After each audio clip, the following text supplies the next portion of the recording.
So I'll stop there with regard to that service area, and if there's questions, certainly Robert's here and I'm here to try and answer. Thank you, Janice. And we'll start off with, go ahead, Don. Okay. Through you to Janice. Going back to the deputy chief building official. I know we can't talk names, but I'm just wondering if we have somebody in-house that would have the training to do this job? Okay. And so as our standard policy would always post internally first. Would they have to take more training?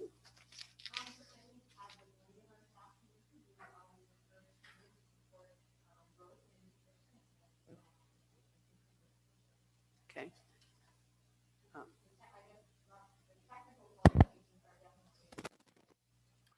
Yeah, certainly. Yeah, the staff person that we believe we would assign to this role is absolutely qualified by definition, and would meet and exceed actually the criteria that we have in mind. Yep. So it wouldn't even be an interview situation, it would just be changed. Absolutely. Yeah. Okay. And the permit intake technician. So it's kind of the same question. It's existing and revised. So would that person have to be trained further, or can that person stay in the role and just continue with extra courses? So actually that position is really being backfilled right now because we have been in a situation where we've had a long-term leave of absence. So this is a position where I think we would be looking to recruit. Okay. Thank you very much. Jerry, and then Anita. Thank you. Through you to Rob, I guess. We're looking at promoting somebody or adding workload to the building inspector to make the deputy. If the building inspectors are running hard now, what's the advantage to putting more work on them rather than bringing in a full-fledged deputy inspector who can help fill in? Yeah. So I guess in this particular context, I think the combination, right, of promoting an individual to the deputy CBO position that does increase the number of hours that they work in a week as well. It goes from 35 to 40, right? So that's going to help in terms of providing that person with some additional time to carry out the additional duties that they'll have. And if you combine that with the second component of what we're proposing here, which is to upgrade the capacity of the permit intake technician to a point where they just add so much more value to the front end of the business that it really has a positive impact on the back end, right? So as it is now, because we've had the backfill position, there's an awful lot of time that we spend, supporting that role, the inspectors and myself. But the idea would be we'd bring somebody in with the correct education so that they could provide very clear and concise and comprehensive responses to the people that come to make application. And that'll free up a lot of time for the inspectors. And then because you're the one that's dealing directly with this, are you satisfied with that? Yeah, absolutely.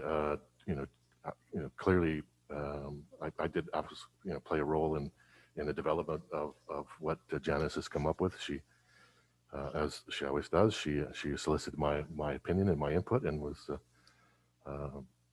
and absolutely did include the thoughts that I had in the final outcome. Yeah. Thank you. Anita, and then Sherry. This is just a small thing. In the body of the report on page 3, you say that the increased wage salary impact is $47.25, but the chart says $39.50. The chart on page 8 says 39. Yeah, so what we try to do through the body of the report is say what the overall annual impact would be, where in the chart we're trying to say because of timing of how things would be implemented, this would be the actual impact in 2021. Sherry. Thank you, through you.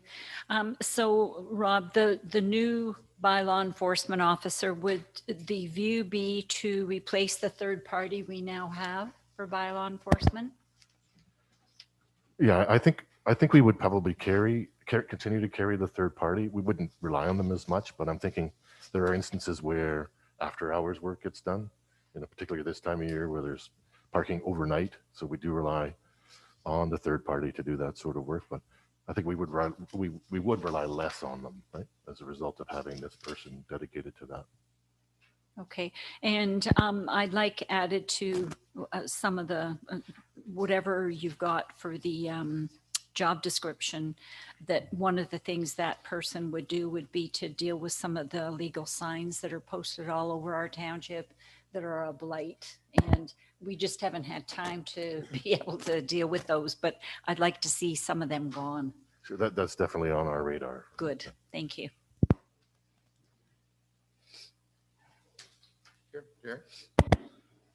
Thank you. Through you to Rob. Sorry, I didn't know we were going to go right to the bylaw guy too. So, Rob, you and I had a conversation the other day, and for I guess the benefit of council, there's 80 to 100 written complaints a year, and they deal with about 5 to 10 phone calls. So I guess again, for our benefit, what's the big advantage to having a dedicated bylaw guy? Yeah, so I guess from my perspective, what we've seen over certainly my tenure here is that there's been a gradual increase in the number of complaints that we receive on an annual basis. Council has seen fit to make some interim steps, right? So a few years ago, we brought in the third party that the deputy mayor was alluding to, so that helped. Then what we're finding is that there's a continual increase in just the workload that we have to deal with on an annual basis. So the way we deliver their service now is it's essentially it's completely complaint based. I think there's an argument to be made that we could be more proactive in certain aspects of the bylaws that we're asked to enforce. So we'll have the flexibility to be more proactive in certain instances. I'm not suggesting we get to a police state here where we're looking for problems, right? But there are instances where it would be important to do that. In terms of developing policies and staying ahead of trends, right? These are like everything else. I mean, we're dealing with changes in legislation. Certainly, council would be aware of the sorts of things we deal with for planning and building. But yeah, there's things that occur that I think if we had the luxury of some additional time, or somebody that was dedicated to doing the work, they could stay on top of it and make recommendations to council to address things that are starting to become an issue or are likely to become an issue. I know there's a lot of pressure to deal with, parking related matters. I think at some point we're going to have to, seriously think about, implementing additional, parking provisions, and of course that would come with, with Part 2 fines and some additional, court time, and so having a person that has the professional background would obviously increase the professional, professionalism of that particular aspect, and would allow us just to be that much that's much better equipped to deal with the ever increasing workload. Thank you. And you mentioned the police state too, and I think I would caution, it is a fine line when you're doing proactive as well. It's still a rural community and some things run pretty deep around here. Donna, did you have another question? Yes. Oh, sorry. Yeah, and if I can just add, so, we get that point, and that's not really the intention, but the fact of the matter is we really have no depth in this service area. We have Rob, and as we have added the contracted services, so that has helped, but a lot of these issues are really complex, and it's the amount of time that Robert spends trying to deal with the ones that become very complex, and those are typically the ones that you guys wind up hearing about. There just isn't the time to deal with it and to do the ongoing follow-up that's required to try and get compliance in some of these areas. So this would provide some support to the manager and give us that depth that would allow us to actually be, as Rob said, more proactive in following up with existing type complaints that we're getting. Yes, through you. I think we kind of jumped ahead on you, Janice. Yes, didn't you did, get but that's all the okay. way However through you want to here. deal with it is fine.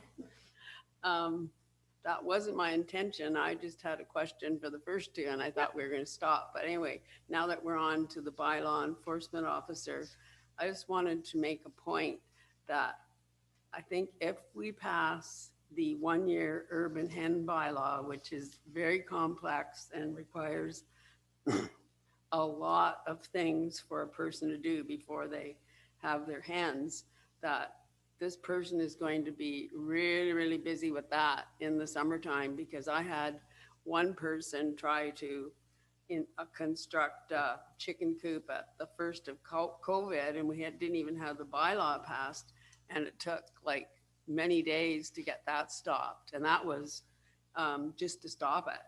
So that wasn't to investigate all the different nuances that we have in that bylaw. And I think I did state before that I would not be in favor of passing that bylaw after I've gone through that experience. Thank you, Don. So, if council will indulge me, I have my own questions. So the first one is directed to Janice. The review that we had done on the building and planning, I believe its recommendation was, one of its fundamental recommendations was to split building and planning into two separate entities, sub-organizations within our organization. And you've chosen to go a different direction, and I'm just interested in knowing why you decided to do that. Okay, that wasn't my understanding of the recommendation. They definitely did speak to looking at what the options were in terms of the management position for the department. Perhaps I misunderstood the recommendation completely. I'll go back and have a look. Certainly, we did run through various iterations in terms of what the management of the department and really the feasibility of that idea of having it being led by a professional planner. I guess the issue that you run into, there is the demands in the department on the building side and the bylaw enforcement side are significant. And on the building side in particular, if you take away from the manager the qualification of the CBO, you lose a lot of resources that actually let us provide that service in a timely and positive way. So if you do not have that resource as part of your management position, then it would lead to requiring more resources within the department for that function. The issue for me in it, and we're not going to necessarily agree on it, but the issue for me is this township is going to grow. The volume of work that's going to come in is going to be significant. At least that's my hope, that we're going to see that. And a construct that leaves it all on one individual to manage both building and planning is going to inhibit. The structure will in fact inhibit our ability to give service. Now, at the end of the day, how we structure the staff, I'm not going to intervene as a council member. I don't manage the corporation, I govern it along with my colleagues. But my own personal view is that's a constraint, that will be a constraint, and that we're going to have to deal with it going forward. I want to pick up on Jerry's point.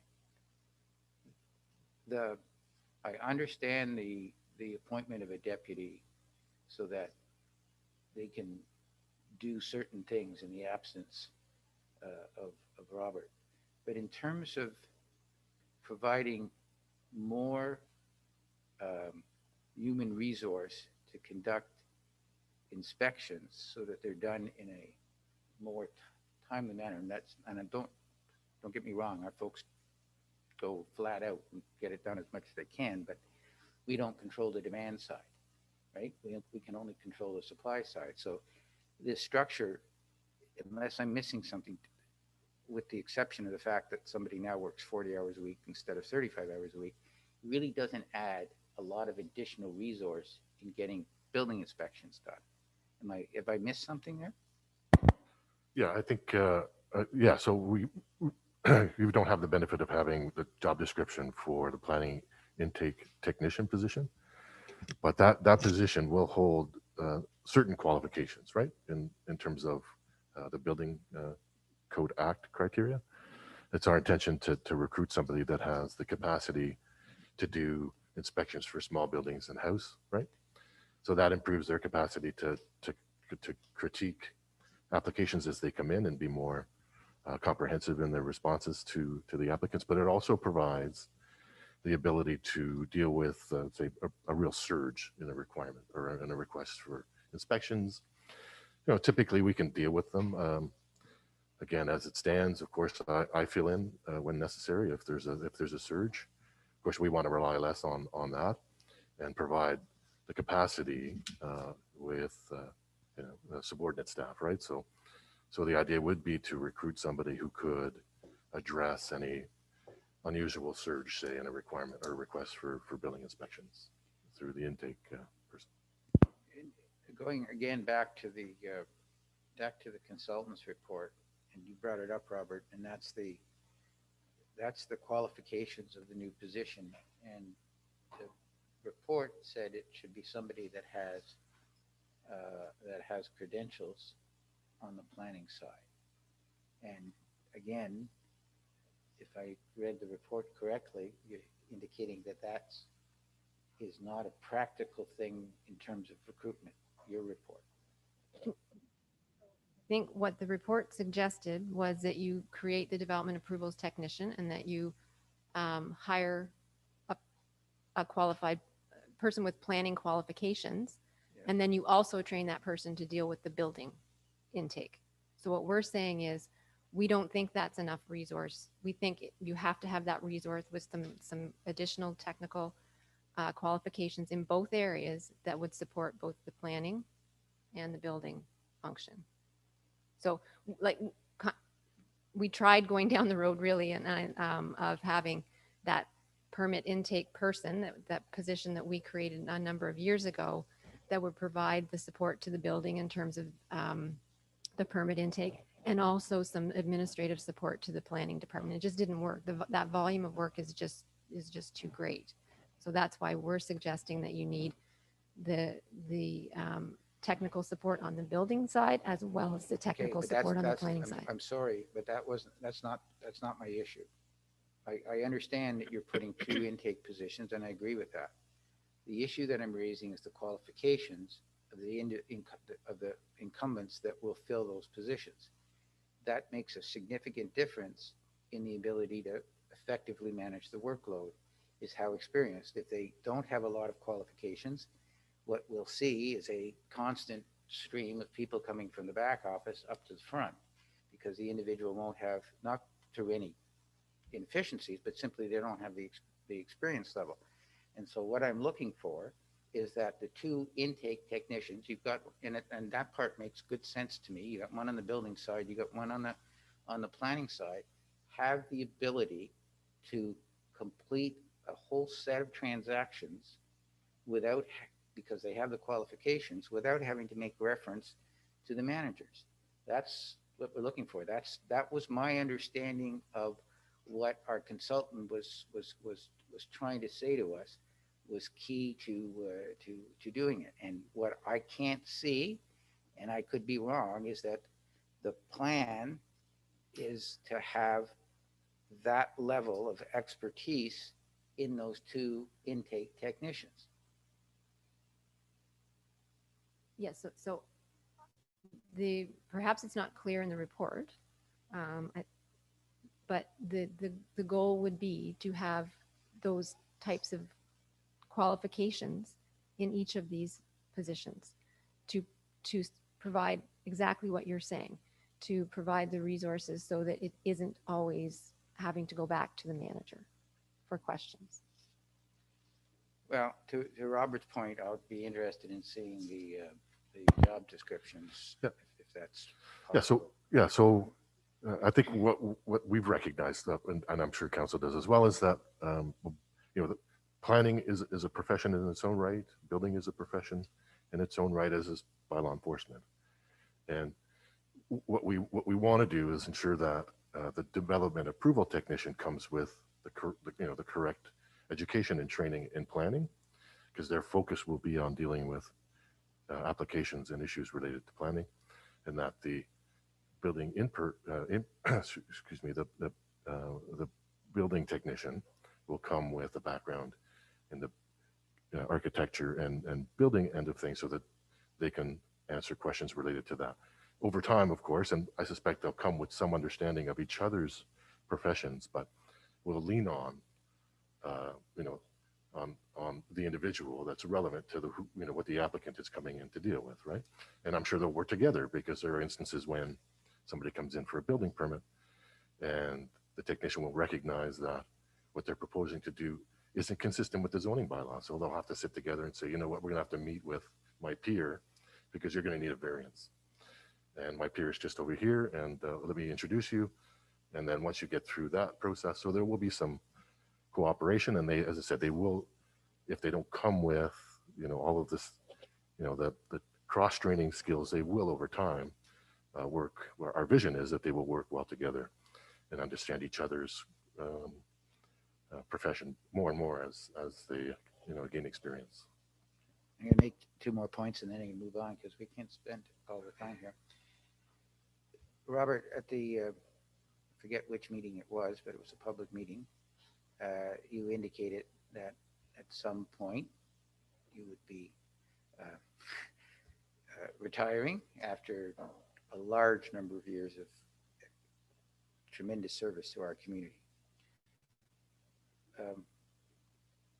From what you have said, you're a little bit of a unique individual in the sense that you have both the command of the building side and the planning side.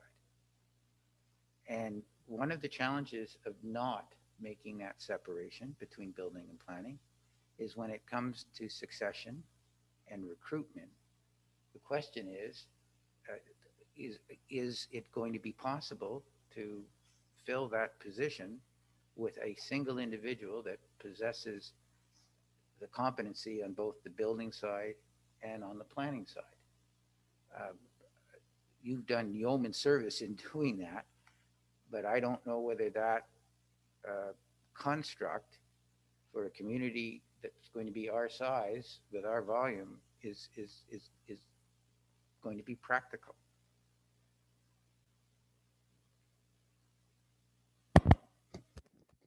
Yeah, so clearly when we developed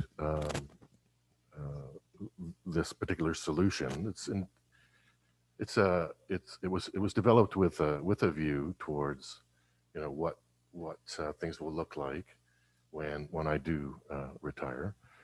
So we have some time before that happens, and so the idea is clearly to exercise how this works. Of course, we're hopeful by the start of the third quarter of next year that we'll have the structure in place, and we'll have to put our mind to what the department will look like in my absence, because it's going to be, obviously we'll be closer to that point then. Now we have a sense of what that might look like. In the end we'll have certainly a planning end of the department that will be staffed with, I think, the correct mixture of people. We have a professional planner that's very competent in what she does, and she'll have some support. And as it stands now, of course, I support her, but the department runs quite well when I'm not here, given the current circumstance, right? So we have that luxury, right, of having some good talent there. Building department really isn't all that different. We have some very competent people, dealing with that, and we're going to provide them with some additional capacity to carry on doing things. And Janice kind of alluded to the fact that if you're looking at it from the standpoint of the impact to taxation, it would make some sense to replace or to have the manager of the department have a background in building, CBO, to support the department. But I guess that's ostensibly what the thought is at this point. But again, we have some time to kind of exercise how the department will work over the coming 8 or 9 months. Right? The last question I have has to deal with the shifting of the position over to Parks and Rec. It alludes to having a part-time individual, I guess, which would become part-time to do the management or oversight of some capital projects. The question I have is that seems like a reasonable thing. It's a necessary thing, but those won't be the last capital projects that we have. And I'm going to assume at some point that the individual that's been identified to finish up those 3 projects will leave. And I'm just wondering, are we then in a position where we're looking at needing to have a dedicated part-time individual to do our capital project supervision? Because if I understand correctly, we are going to retain the services of the retiring individual to do just that. So I'm just wondering why we need it now and that we won't need that resource later. Right. So yeah, those are ongoing projects that that person has been in-depthly involved in. So that providing continuity for those projects, I think makes some sense. It's on.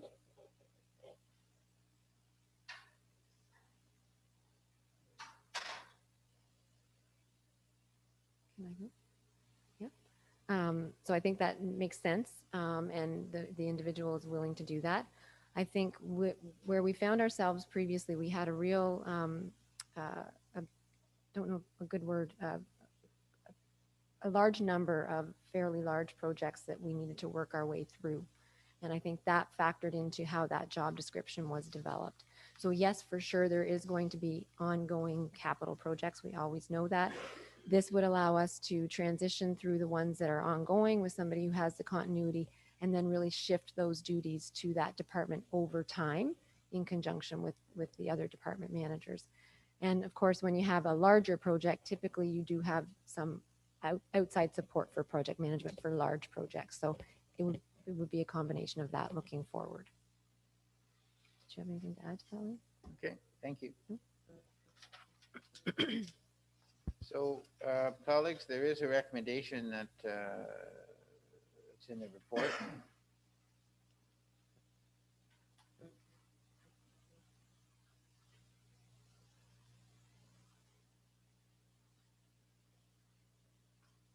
There, move it. The recommendation in the report, at the beginning of the report, there's a very specific recommendation. I'm sorry, through you, are we not going to be talking anymore about the facilities management maintenance No, coordinator? I'm sorry, I thought I people don't had know if finished with anybody their else had questions. questions, but we kind of glossed over that. Well, if you have a question, go ahead. No, I didn't. No? Okay. I asked all my questions. So, Anita, that's on the first page of the report, the recommendation? Okay, so Sherry seconded. Okay, further conversation? All in favor? Carry.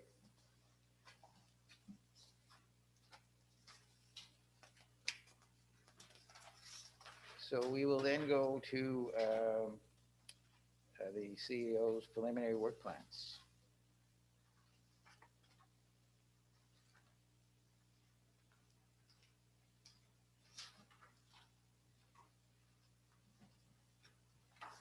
Thank you. Sorry. Yes, so it is the time of year that staff always come forward with the preliminary work plans for the following year for council to consider. The work plans do try and move forward with initiatives that have been established through our strategic plan and other planning documents. legislative requirements that are coming forward. This time, of course, we have the service delivery reviews that were just completed that identify a number of projects, and obviously the priorities established by council. As always, I just like to note that these plans do in no way demonstrate the volume of just day-to-day ongoing work and issues and challenges and opportunities that come up that we manage on a day-to-day basis. Again, not to beat a dead horse, but 2020 was a very irregular year, I think, for everybody. With COVID-19, it certainly created a huge amount of additional workload for our staff. It's fundamentally changed the way we do business, and I think we will see that will become the new norm. We will never be doing business the way we have done in the past. That just won't be normal any longer. We've certainly done our best and tried to adapt to the situation and make sure that we're adhering to public health guidelines and ensuring that the township is able, through this pandemic, to continue providing essential services to the community. I have to take the opportunity to thank staff, management team and staff, and volunteers. Certainly have shown great perseverance, have worked very hard, have been creative and adaptable, and just shown an ongoing, very strong commitment to this community to keep us going the way that we have. So just a moment to thank everybody for all of that work. It's been tremendous. Excuse me.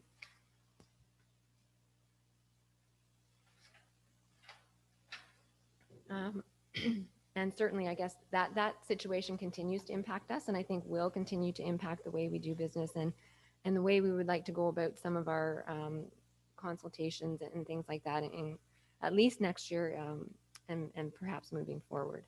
So the work plans that we've set out for you are very ambitious, trying to keep things moving forward and catch up from 2020.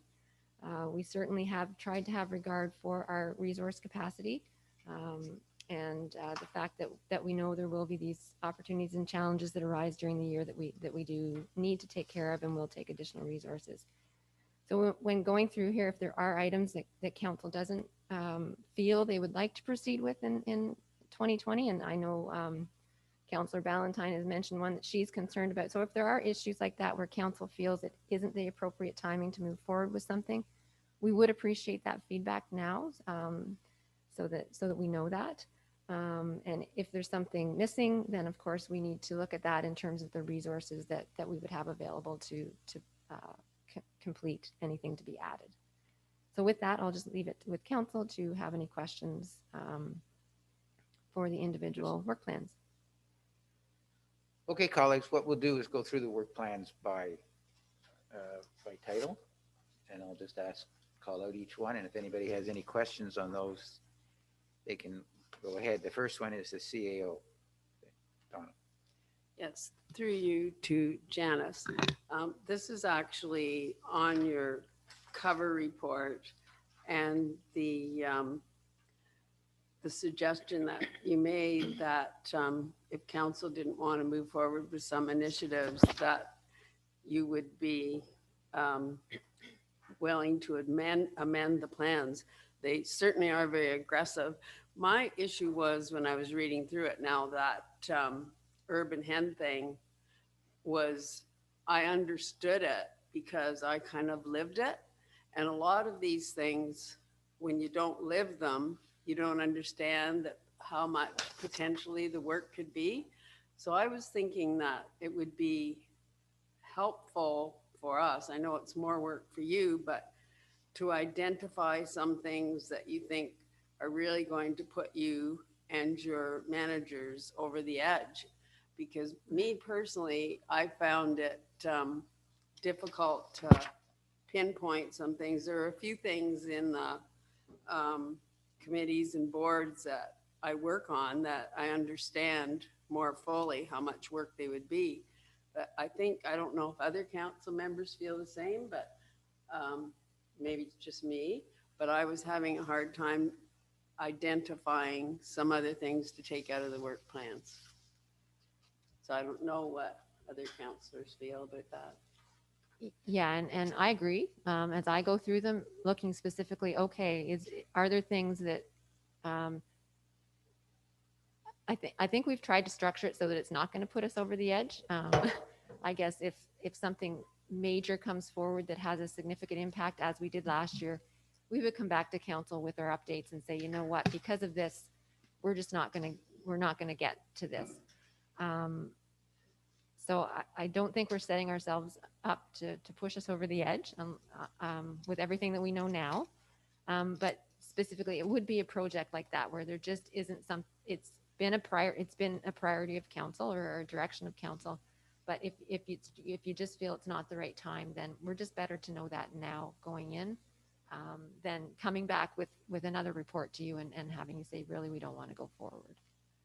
And I have one other question, and I'm not sure if this is the appropriate time. It might be explained a little further in Public Works, but the curbside garbage collection, and it seems to me I have read about organics somewhere, but are we still going to allow after September 1st, 2021, organics in the curbside pickup? Because we really haven't established, other than digester and composter, another way to deal with it. Yeah, there is no intention on our part at this point to ban organics from our waste stream for curbside collection. There just is not an option for people. So sure, we're going to encourage use of composters and digesters, but until there's an actual option for people to remove that material from their waste stream, that just to me is not a viable option for our residents and to try and make them responsible for, essentially. So there is discussion, there is ongoing pressure, I'd say, that's going to come to bear from the province, whether it's a mandate or just pressure to get that type of material out of the landfill sites. So I think those types of programs, so they really need to be looked at the regional basis. And I know there's been some discussion at the city. I'm not really sure what conversations there's been at the county, but to me, we need to wait until at a regional level, there's some opportunity for diversion of that type of material. Okay, just a short follow-up.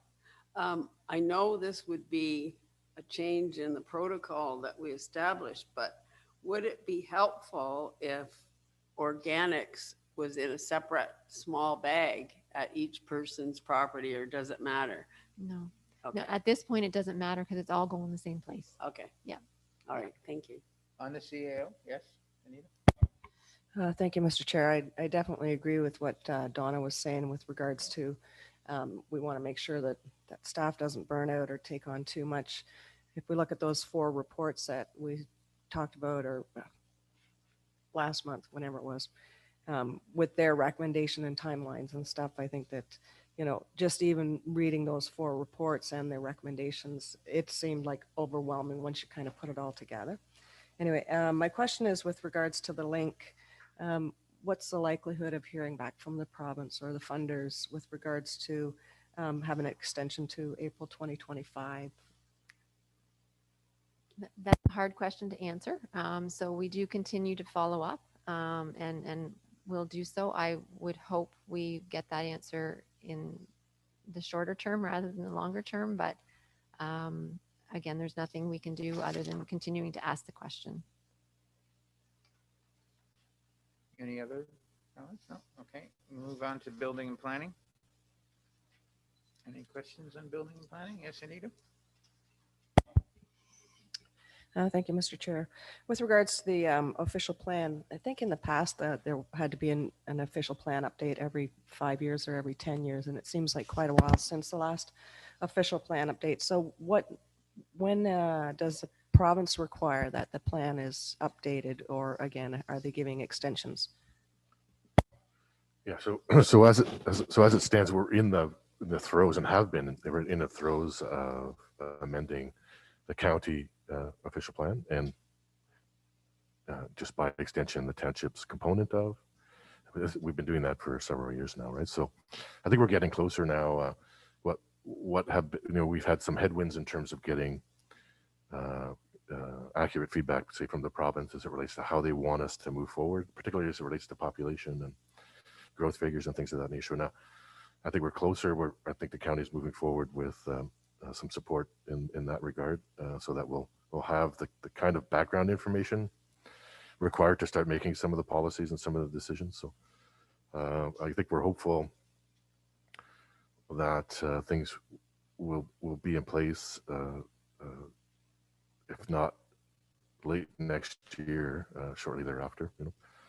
So yeah. So in terms of after that point, yeah, there will be a 10-year, I think, period after which we'll have to reconsider policies again. But we're trying to get to that point now where we have a solid document that has regard for all of the changes that have taken place from the provincial policy perspective since the last iteration, which was 2008. Sure. Thank you, through you. So has the phone been ringing off the hook from people wanting to know where the backyard hen policy is, bylaw?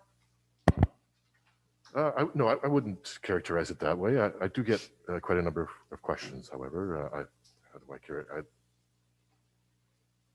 Maybe 20 to 30, I think, people have inquired, right, about about the notion.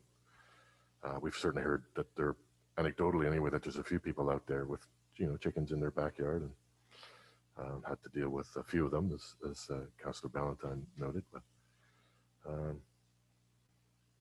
yeah, that's how I would characterize it. I guess is there are people out there inquiring about it.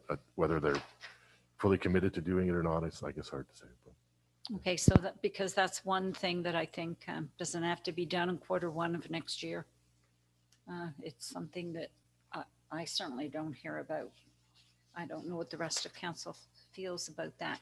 I have a question with the launching the cloud building permit software. Do we have an idea when we're going to be? Yeah, our goal is like very early January, if not like January 1, but very, very early in January for the cloud building permit aspect of it. Yeah, and because we've already, of course, came to terms with them as it relates to that piece of software. And that's the same firm that's currently in the development of their planning, the planning side of that. That is a new product for them. And that's something, again, we think will take place in the first quarter of 2021 as well. They're just, just going through the process of beta testing for that planning end of things, right? Okay, so this is like a follow-up.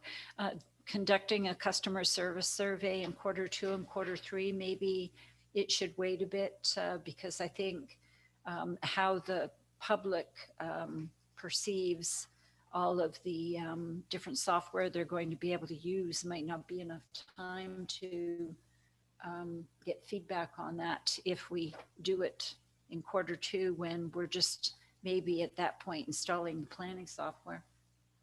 I'm just suggesting that we make it a little bit later down in the year. Sure, we can consider that. We took that timing directly from a resolution of council with regard to the building and planning review.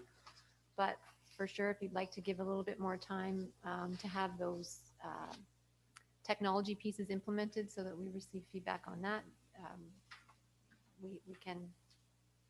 I think they go hand in glove. Okay, so I guess we just would need some direction from council then in terms of timing that they would like us to move forward with that.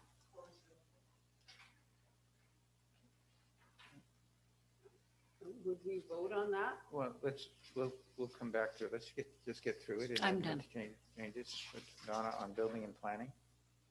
Yes, thank you. I'm beating these poor hens to the ground, but I was just wondering the protocol, if we wanted to take that off the work plan, would we have to have a vote on that today as well? Well, I think you could give us some direction. If there were changes, perhaps just resolutions to advise what the changes were. And then if you really didn't feel that there was the timing for that one to come forward this year, it could be put back before council at work planning time next year for your consideration if you wished, or if you just, I guess we'd look for your direction. Do you want it to come back in that way, or do you just want to take it off? Yeah. completely. And this one's a little bit more complicated Yeah. because council has passed a resolution to bring it into, to proceed with it. Just hasn't passed the bylaw. If council wants to change its decision and no longer wants to have urban hens, then there needs to be, I would think, a motion to reconsider and then a motion to vote it down, because that's not just a timing thing. Because Donna, if I understand you correctly, Well, it's not so much the timing as it is you just don't want to do it. well, not necessarily. It's going to be a really, really busy year. We're restructuring the building and planning and the bylaw enforcement. And there really are, if you really look at all the rules for 1 year that somebody has to have with the cover inside, the depth of the cover and the number of times it's changed, it could be a logistical nightmare to make sure everybody's following the rules. So I would say it would just be either delayed to 2022 or we look at it in the fourth quarter. Jerry? I don't think that I don't want to take it off completely because like you say, we have given the direction and I'm sure Rob has put a lot of time into it. So I would just say it be delayed for now. Yeah. Jerry? Thank you. Through you, I'd like to see it stay on because as it's a work plan and we've all had plans before, say even a plan on a weekend and it goes south. It's a plan. That's all it is. It's a guiding document and we all understand that some things are not going to get to or gotten to. So I don't understand why the contest on it. You know, just leave it on if you want to just make Q4/Q4 done. But I don't think we need to remove it. I think we need to keep it, in front of us because again, it's just a plan. That's all it is. It's a simple plan.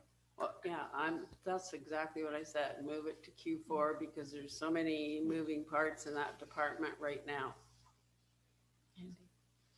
Yeah, so if you were to move it to Q4, really I'd say what you're doing, the report would come back to council in Q4 for further consideration. And then the implementation obviously is not going to happen in 2021. That would be considered for 2022. If that's kind of the sense that I'm getting. That's makes- my opinion. I don't know what other people feel. Election. We know year. what Jared feels. Okay, so I've got that on the list of things that we can direct staff to do. Okay. I have a couple other things, but I'll. On if you- building and planning? Yes. Okay, go ahead. Okay. Now these are actually for Jeanette, so I don't know if she's on the line. I am, yes. Can you hear me? I can hear you. Jeanette, down to the Trent Severn Waterway focus group, it says that TSW placed it on hold. What was the reason for that? They just didn't have the staffing to continue with it, the staff complement, but they're hoping to pick it back up. I haven't touched base in some time. I was on leave and then with COVID, but I could follow up with TSW if you'd like. Okay, that'd be great. And I have one more. Yes, on the very last part on the last page, the City of Kawartha Lake zoning bylaw harmonization, technical advisory committee member. And I probably just missed this, but this is not new, correct? No, it started, you're correct. You started, it would be in 2019. The City of Kawartha Lakes is they have separate bylaws for each of the wards within the city. And they're bringing it all together, and they did ask for neighboring municipalities to provide representation. And we just thought it was a really good opportunity to take a look at how other places, or to be part of how other municipalities are dealing with different aspects of the zoning. Okay, that's good. And one more, the very last one, the SETI, never remember how to say that, planning subcommittee, is that going to be going on into the future, or will that end at some point in the next year? Yeah, I anticipate that it'll probably end, like it won't be a formal group anymore. We're still sort of working through that that consultation tool piece, and we do have something on the GIS now, in just sort of working through the First Nations as to when they would like to be consulted, and when, they may not necessarily need to, just to sort of triage stuff. But yeah, I do anticipate that the formal group will sort of disappear, but we have developed a really good working relationship with the different First Nations in the area. Okay, thank you, Jeanette. Anybody else on building and planning? One comment of my own, directed to Rob. The key piece on the official plan review is going to be the discussion about growth projection and allocations. I would ask that council be kept abreast and informed of those discussions on an ongoing basis. They have really significant ramifications for this township, and I suspect they will be difficult conversations, to say the least. Yeah, I would characterize them that way as well, and we'll endeavor to do that for sure. Yes. Thank you.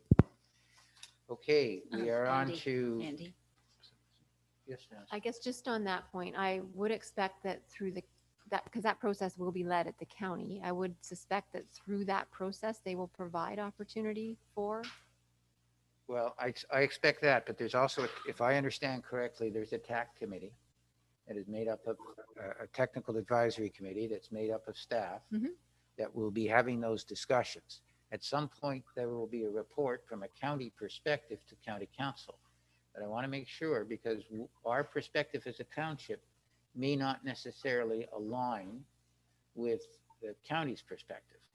And so I just want to make sure that my colleagues who aren't on county council have an opportunity to be engaged in those discussions. I don't disagree that there will be information that comes up to county council, but there will be a specific Selwyn perspective that I think needs to be outlined and input sought from this council.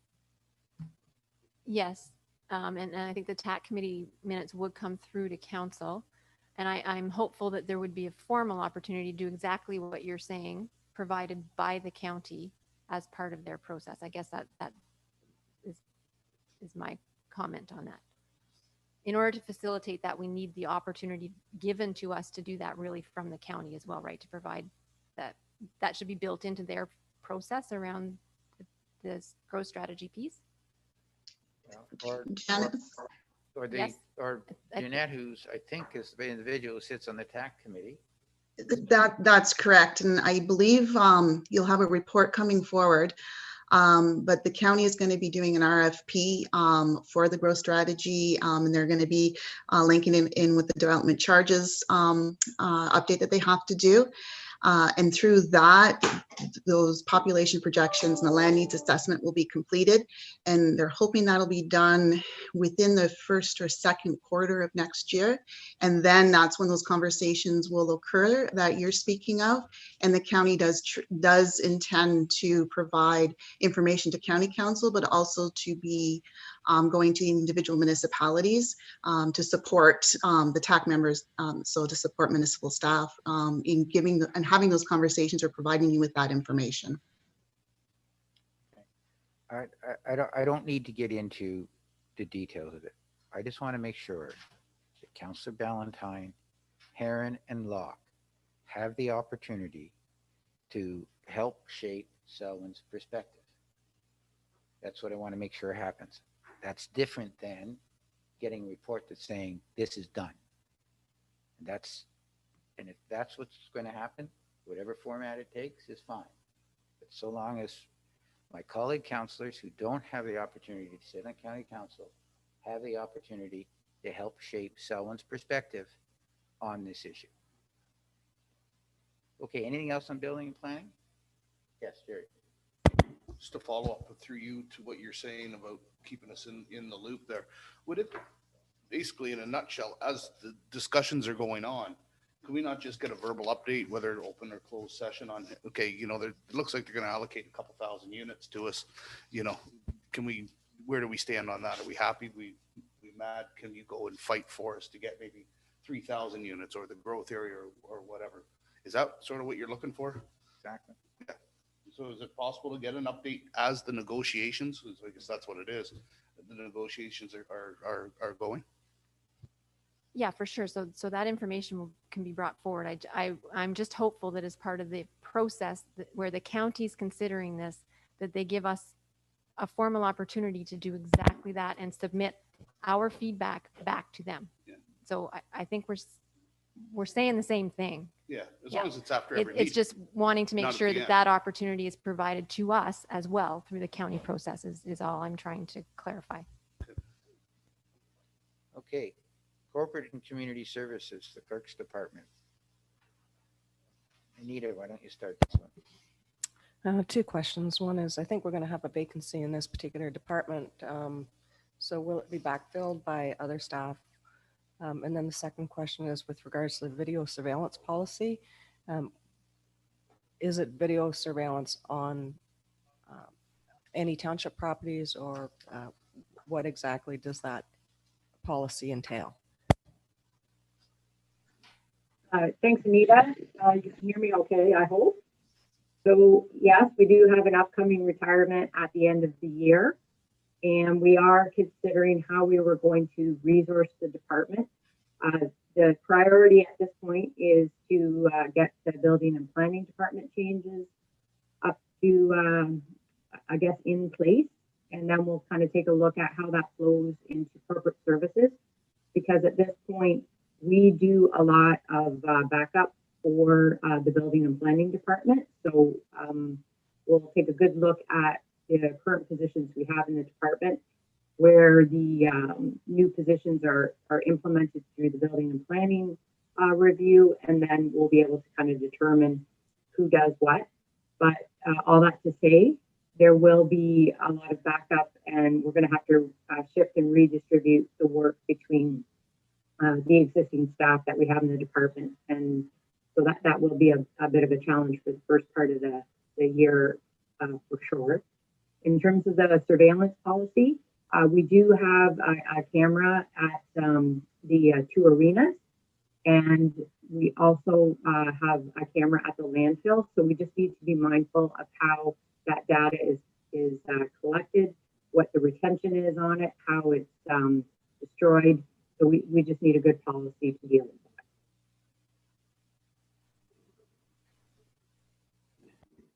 that. Thanks, Angie. I understand about the retirement, but there's the other vacancy with regards to mat leave.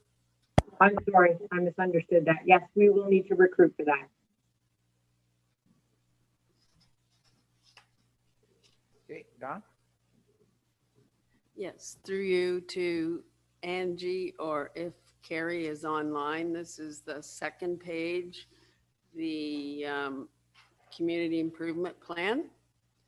I was just wondering how that's going to be promoted, and how businesses are going to be informed, because what I find are the businesses that are related or on the Economic Development Committee seem to know a lot more about these promotions, if we can put it that way, than a lot of the outlying businesses that aren't totally connected that way. So I was just wondering how you planned on communicating that. I know when Carrie was on the television the other day, she did mention it, but if somebody really didn't understand the community improvement plan, I know she mentioned 70-30, but she didn't specifically say that the township would be putting in 70 and the business 30 and so on. So I'm just wondering how you're going to roll that out and inform the businesses. Yeah, so we will do that in a few different ways, Donna. We have all of the businesses that we're aware of, they're on our e-newsletter. So we send out a monthly newsletter to them. So we promote the CIP program that way. We also share the information with the Portha Chamber, the Peterborough Chamber, PCAD, so they share that information as well. We do a lot of social media. Of course, everything's on the website. One thing that we're mindful of as well, because we coordinate closely with building and planning, when we're aware of, sign permit applications or upcoming projects, we can reach out directly to the business to let them know that we can help them with a CIP program. So that has worked very well in the past. Okay, thank you. From the clerk's department? Anybody else? No? Okay. Financial services? Anybody? None? Okay. Fire department? Yes. Not a question, just I understand that our fire department assisted the North Porth Fire Department with regards to the fire at Sayers Foodland in Apsley. So I just want to pass along, I guess, word of thanks to our department for the assistance they provided there. And I should mention on that the mayor of North Kawartha did in fact extend her direct appreciation, which I passed on to the chief for the support from our firefighters. Also on the fire department, Don? Yes, through you. Page 3, I don't know if the chief is on the line. Yes, I am, Doc. Okay. The technology utilization, the very bottom of that page. Yeah. And you're mentioning the firehouse technology. It seemed to me that's the one that has been mentioned in other years. Is that correct? Yes, that's the one we're currently using. So you're going to try and optimize it and use other sort of branches of that program. Is that what I'm understanding? Yeah, we're looking at Firehouse and the overall program in itself. It has changed in the last couple of years. Another company has bought it out and they have totally revamped it. And we're still trying to get answers whether this revampation has a big cost to it or not. So we are going to look at that and maybe possible another company that's out there. But I'm hoping that we can still utilize Firehouse because it is a great tool to pull off all kinds of information. But again, as usual, another company buys it up and totally has to revamp it. So it's a totally different look. It's just with this COVID thing and trying to get training online and everything else, it's just been a pain in the butt. So that's definitely be looking at that next year for sure. Okay, thanks. And I think shadowing other fire departments is a good idea. That would be helpful to you. So that's great. Thank you. Okay. Oh, sorry. The burn bylaw. I forgot about that. Is that Go ahead. okay? Yes. I really do think that has to be a little more stringent and more follow-up and streamlined. I actually got, I've had a few complaints this summer about burning and lots of black smoke in certain areas, even specifically in Ennismore. And it was always a little questionable about whether it was legal or not. So that would be great if we actually knew the specific details on that. Oh, definitely, Don. Yeah, we're tightening things up, definitely, and some numbers are going to be changed. Andrew's done a lot of work on it. He's actually been in cahoots with a lot of his comrades in the fire prevention industry in the fire departments, and he's got some good stuff coming back. So, yeah, we wanted to try to get this through in December, but no, let's just get this right and we'll get it done in the first quarter. Okay, that's good because there was actually just this month one business doing a great deal of burning, and I could talk to you sometime in private about that. Yeah, for sure. Thank you. Again, the bylaw is there right now and it works, but a lot of people call in after the fact, and that's 911 is the best way for us to catch everybody in the act. So So if you get those kind of complaints, Donna, send them to me and then just say, well, we have to catch them. Please call 911 so we can be there when it's happening. Okay, thanks, Gordon. Okay, colleagues, just before we continue with the rest of these, we'll take a short break. Thank you.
Okay, colleagues, we'll begin again. We are on human resources. Any questions? Anita? I just want to point out that Human Resources will be assisting the customer service survey. I don't know if we're going to change the Qs from Q23 to Q34, but there is assistance from the Human Resources Department for that survey. Anything else? No? Library? Any questions on the library? Go ahead, Donna. Is Sarah here? I am, yep. Hi, Sarah. Hi, how are you? This is the very first item. Determine the feasibility and practicality of full-time hours for library staff versus an additional part-time staff position. I just thought that it was worth explaining this to council, and they could have time to think about it. We've had our volunteer coordinators in place since either is this okay? The early part of Joan's tenure and possibly before. And it's getting more and more difficult. They're obviously getting older. And we've been talking for a period of time of how we could coordinate the volunteers and support the system,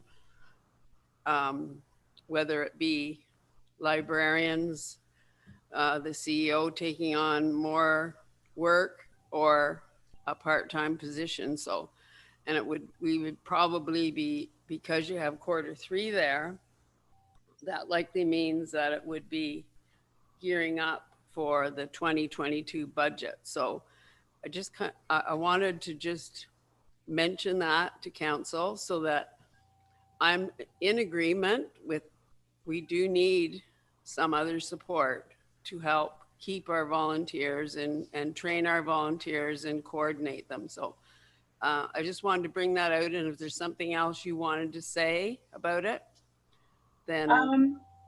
Yeah, no, I think you basically covered it. I think that first and foremost, we'll start with the review of the volunteer model, just to make sure that we're able to provide meaningful and worthwhile opportunities for our volunteers, and that we're able to recruit and retrain volunteers moving forward.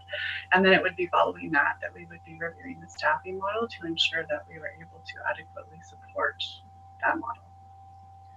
So I think it's good that you've put it in this work plan so that it's not going to be a shock to anybody that we may need some more staff.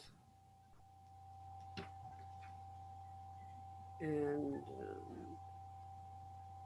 well, the very last, I guess it's not the last item, it's the end of page, or in the top part of page 3, there's been a real push in the library world to refresh indoor and outdoor library spaces. Our indoor spaces are fairly well refreshed, but especially with COVID and getting together, it's important to have outdoor spaces where the programming can take place or people can use the library materials in an outdoor setting. So that would be a cost factor as well. So that's something that we'd be looking into for this whole year. And I didn't know if you wanted to add anything to that either.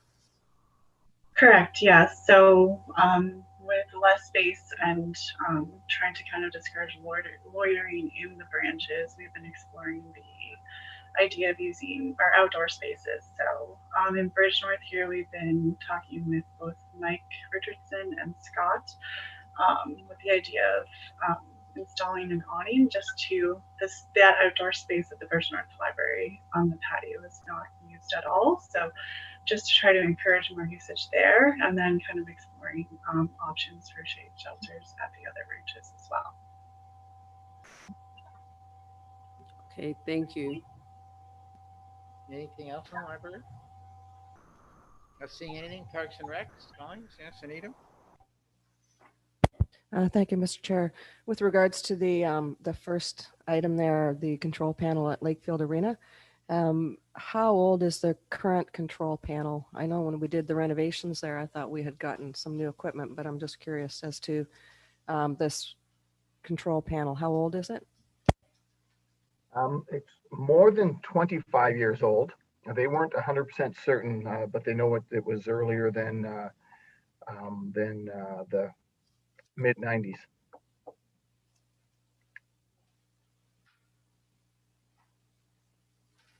Other questions? Parks and Recs, Sherry? Thank you. Through you to Mike, or to staff. The comprehensive review of the Lakefield campground, we've got in the time in Q1 to Q3. I'd really like to see it brought back to the public and done with at the end of Q2 if we can do it. It's gonna be another controversial thing and I don't want it dragging into 2022. Don't know what my colleagues feel about that, but don't want another septic reinspection thing coming at us. Yeah, through you, Mr. Mayor, we can certainly do every effort, but the biggest concern with keeping it short is we don't want to ever appear to not be doing a comprehensive review.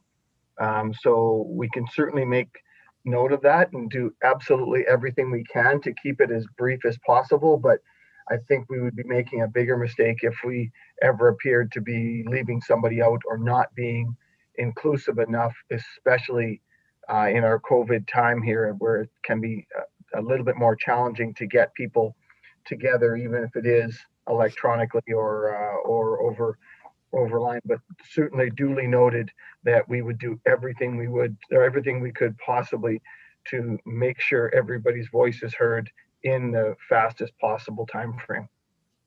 Okay, appreciate that. Thank you. And what do you mean by naturalization of parkland in Ennismore, Lakefield, and Smith? Again, through you, Mr. Mayor, there is a space at each of the three parks. I know if I specifically talk about the Robert E. Young complex, at the back side, close to where we cut grass now, near the tractor pull and truck pull area, there's a spot that gets quite a few butterflies, and it would be a nice pollinator area. We would want to take a portion of that and allow some of the milkweed and some of those things to grow up instead of continuing to cut it, not impacting usable or space that we are programming on right now. I guess another good example would be at Douglas Sports Park, in between where the ball field is and where the tennis is. There's a buffer that's near the fence line that has trees in it, but allowing that to grow more naturally and just cutting a little less grass. We're not talking about acres upon acres, but we'd be talking about hundreds of feet by hundreds of feet in areas that are already an existing buffer zone. We identified one from each ward where we could do that, and it would just save time, save gas, and create a bit more natural habitat along buffer zones between existing forested areas and parkland. Okay, will that attract snakes? I'm not sure I'm enough of an expert on that to say how many snakes would be, or if snakes would be attracted, but I don't think it would keep them away. I think anytime we have a more naturalized area, all sorts of wildlife is going to be there, but it wouldn't put snakes on trails or put snakes in any closer proximity to where people are using or enjoying the parkland now. And I have just one more question. Through you, the Jazz Festival and Shamrock Festival and the Literary Festival, what's the drop dead date on not going forward with them?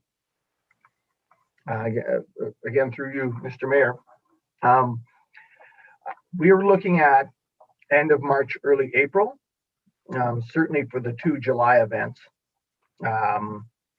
I think they want to go a little earlier than that, but I think we could still, I think if we knew in that late spring, early spring timeframe, then I think they could still do them. The committees have not, we wouldn't really be pushing them for any sort of startup, even on a meeting basis, probably till January. But I would say, if we looked at the end of March, early April, the challenge is obviously that we still do a service guide that we try and have done in February. So we would have to make the decision if we want to put it in as tentative events. Their dates are still going to be consistently held. But I think it would be fair to look at March, early April to be fair to them, because they are all volunteer committees. Okay, thank you. Donna? Through you to Mike. Hi, Mike. Hello. I'm thinking about the Scout building. I know we do have it on hold because of the high tenders, but I'm wondering if you're thinking that that could be a potential project that we put off for 2021.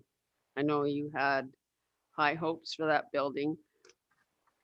We probably don't need it as a rental, but I'm not sure how pressing it is for the police facility, and it's probably pressing for storage. So I just wanted to ask you those questions about it. I think you're right. Sorry again, through you, Mr. Mayor. I think you're right that from the police perspective, I don't think it's a super pressing issue, and we would rather have it done right and at a reasonable time frame from the start to end schedule and at a reasonable cost. So I think the decision the council made the other day was best. But the storage right now, we could use it regardless. It's an older garage door to open and close, but that storage area we could use, right now if we had to. If we do get something like the barn demolition scheduled and had to move snow fence and whatnot over, then we would be able to do that, knowing that we'd have to empty it out. As a matter of fact, I believe we have 2 benches that just arrived from the States that we couldn't put in this winter that are on pallets in there right now. Okay, that sounds good. I just had, do you want to say something about that, Lane? Yeah, if I could, through you, Mr.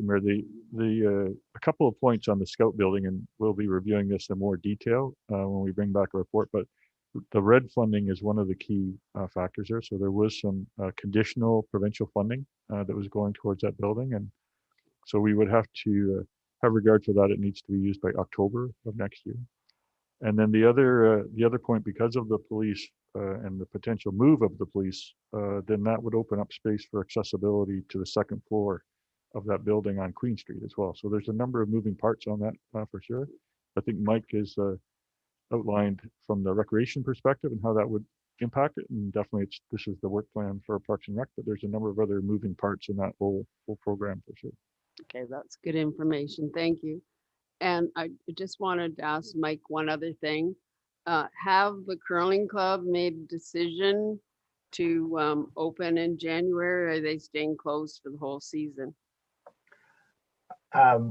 Through you, Mr. Mayor, the curling club has finally made a decision, and unfortunately it is to not open. They looked at the scenarios of opportunity versus revenue lost, and they've decided to forego the entire season. On a slightly different side note, I believe the only club in our entire area that has decided to open, because Keene is open right now, Peterborough is open right now, or Peterborough Lansdowne is open. The only one that has decided to open that did stay closed in 2020 is Lindsay, and even that one right now is still. I was told they were opening, but I can't get that confirmed directly from the ice maker. So it's been a fairly consistent decision. Really keen, being that it's a shared ice plant and a shared operation with their arena. That's the only reason they open, because the cost difference is really negligible. That makes Peterborough the only one that's open for the whole year, and even they obviously aren't full. Oh, that is too bad. What about the lease payment? Will they still have to pay their lease? At this point, there was lease relief up until the end of October. I believe that would be up to council to decide what we would be doing going forward. But that was certainly part of some of the relief that was given to the various groups. So as of November 1st, I believe, and Lane certainly can correct me on this, but as of November 1st, I believe that program had ended, and they, knowing their treasurer fairly well, are budgeting to have to pay a lease, but that still is undecided as far as I know. Thank you. Okay, anything else on that? No. Okay, so we are into Public Works. Any questions on Public Works? Not seeing any. That is it. Okay. Trent? Yeah, I'm just going to get to that. So there were three requests for changes. One, that the customer service be pushed out to Q3 and 4 so that it can reflect people using the new automated systems. That the urban hen issue be deferred to Q4, with an understanding that that would mean any implementation would happen in 2022. And third, that we attempt to complete the review on the campgrounds by the end of Q2. I think, colleagues, they were the suggested changes. Yes. Sorry for the interruption, Mr. Mayor. Is it possible to make one further comment about the item you just mentioned, the campground going to Q12? Yeah, go ahead, Mike.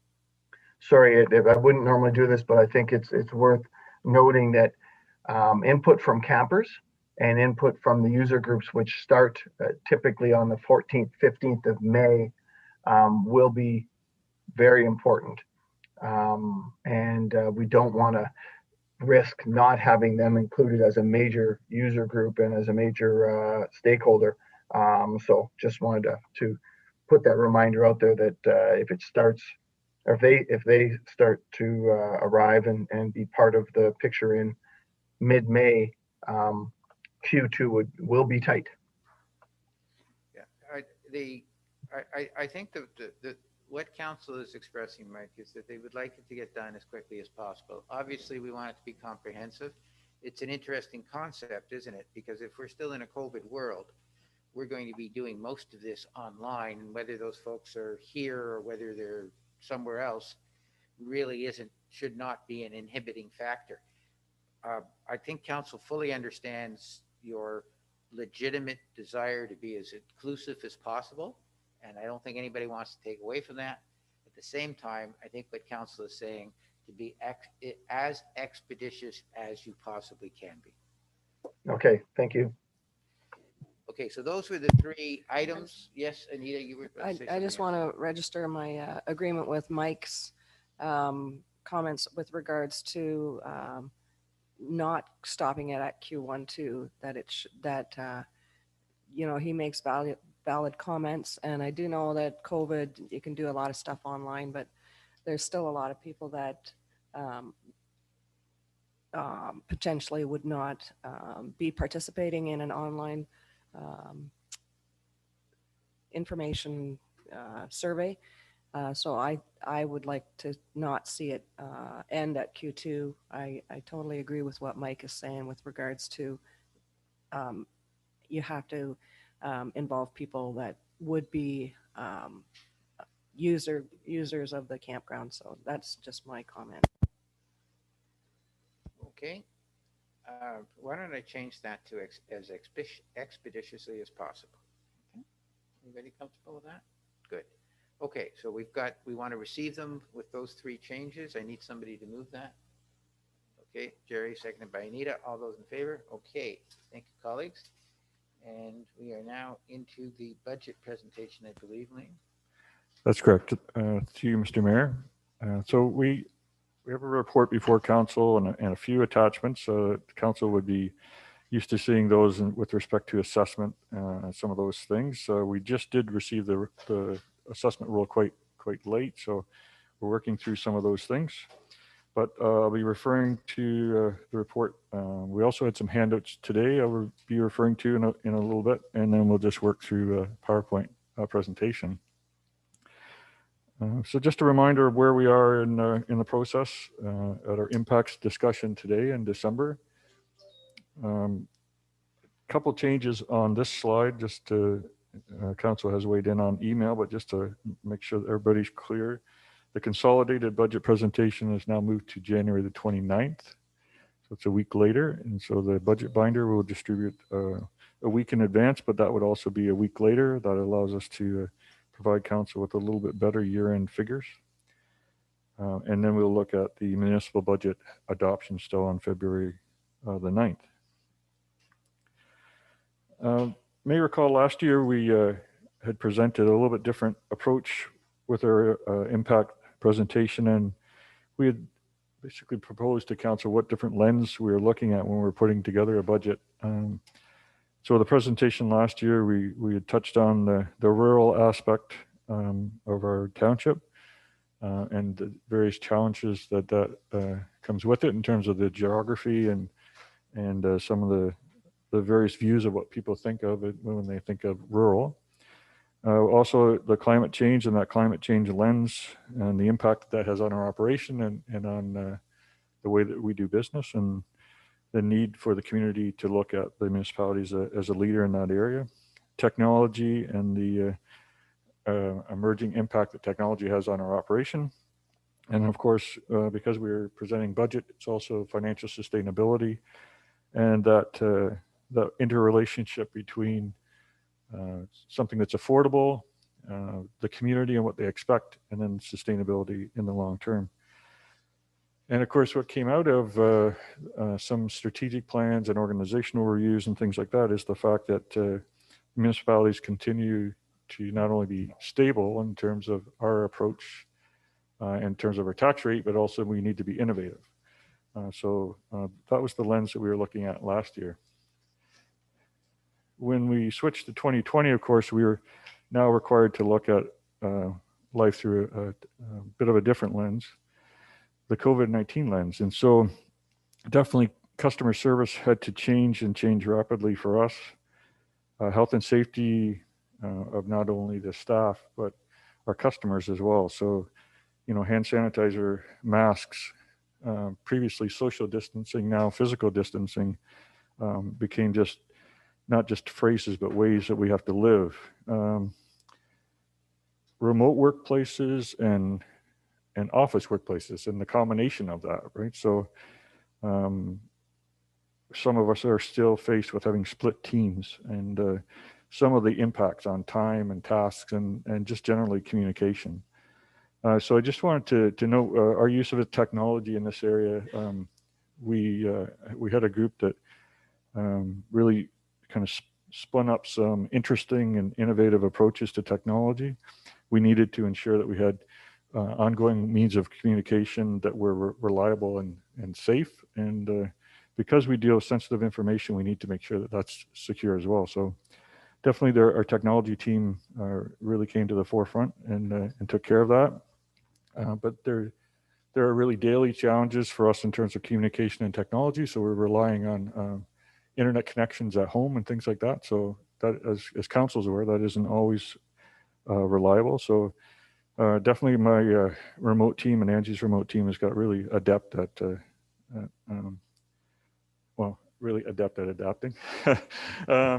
It's a constant challenge for them. Of course, council responded to COVID as well and supported our community. So the business reopening program, which as council knows was maximized. So their foresight there definitely was utilized by the business community. The support for not only business, but the building and the trades community with foregoing some of the building department's permit expenses. That was really taken advantage of to a certain extent by our community and kept building industry going. And so at the end, we utilized a little over $55,000 of building permit revenue to offset those. So that was the value of permits that really folks received because of council's approach. We definitely provided interest relief, penalty relief to folks in the early days of COVID, when folks were scrambling and they didn't really know whether they were going to have income support or a job or things like that. So the impact to the municipal budget was about $160,000. And then there's also an impact on our water and sewer rates as well. Once again, though, I think that supported the community and it's put us in a good position coming out of the early days of COVID. One of the unknowns a little bit, definitely for us at this point, moving into 2021 is the issue of lost revenues. And recreation and library are two areas for sure in terms of user fees and fundraising abilities and things like that. But definitely the general government area in terms of, just traffic through here and at times through the landfill site, although we've really responded well at the landfill site. So council is aware we did receive provincial support over $500,000. So that will definitely help on those expenditure areas that I've outlined. And we do have an additional request in right now. And the additional request, not only for some expenses, but also more for the lost revenue area. So we're hopeful that the province would respond to that application as well. The deficits at the arenas, that's been something we've been dealing with for years, and council has received some reports from our manager there. We're taking some steps to minimize the deficit as much as we can, but it is at this point pretty much a systemic deficit, so we need to address that over the long term. But that deficits in both of those facilities were definitely affected by COVID as well. So with that kind of context or framework, we'll just get into some of the actual impacts overall. A reminder, of course, we did present council with the capital budget. We will have some updated projects to present to council as part of the presentation in January. So we were fortunate to get probably 95% of one of our sidewalk projects actually done in the fall. So that project will probably fall off of the capital program. We have Water Street, which is still a bit of an unknown, but definitely some funding that will go in there for design work to get through the final design. But the presentation today will really be impacts that affect either many departments or the whole corporation, and having regard for the work plans that council's already received and the service delivery reviews that they received a few meetings ago. They're all in play as we go through.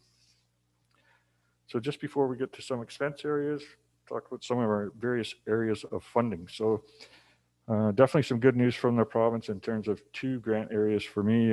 They confirmed the UMP funding, the municipal partnership funding. So that's been confirmed for 2021, and that's our largest unconditional grant.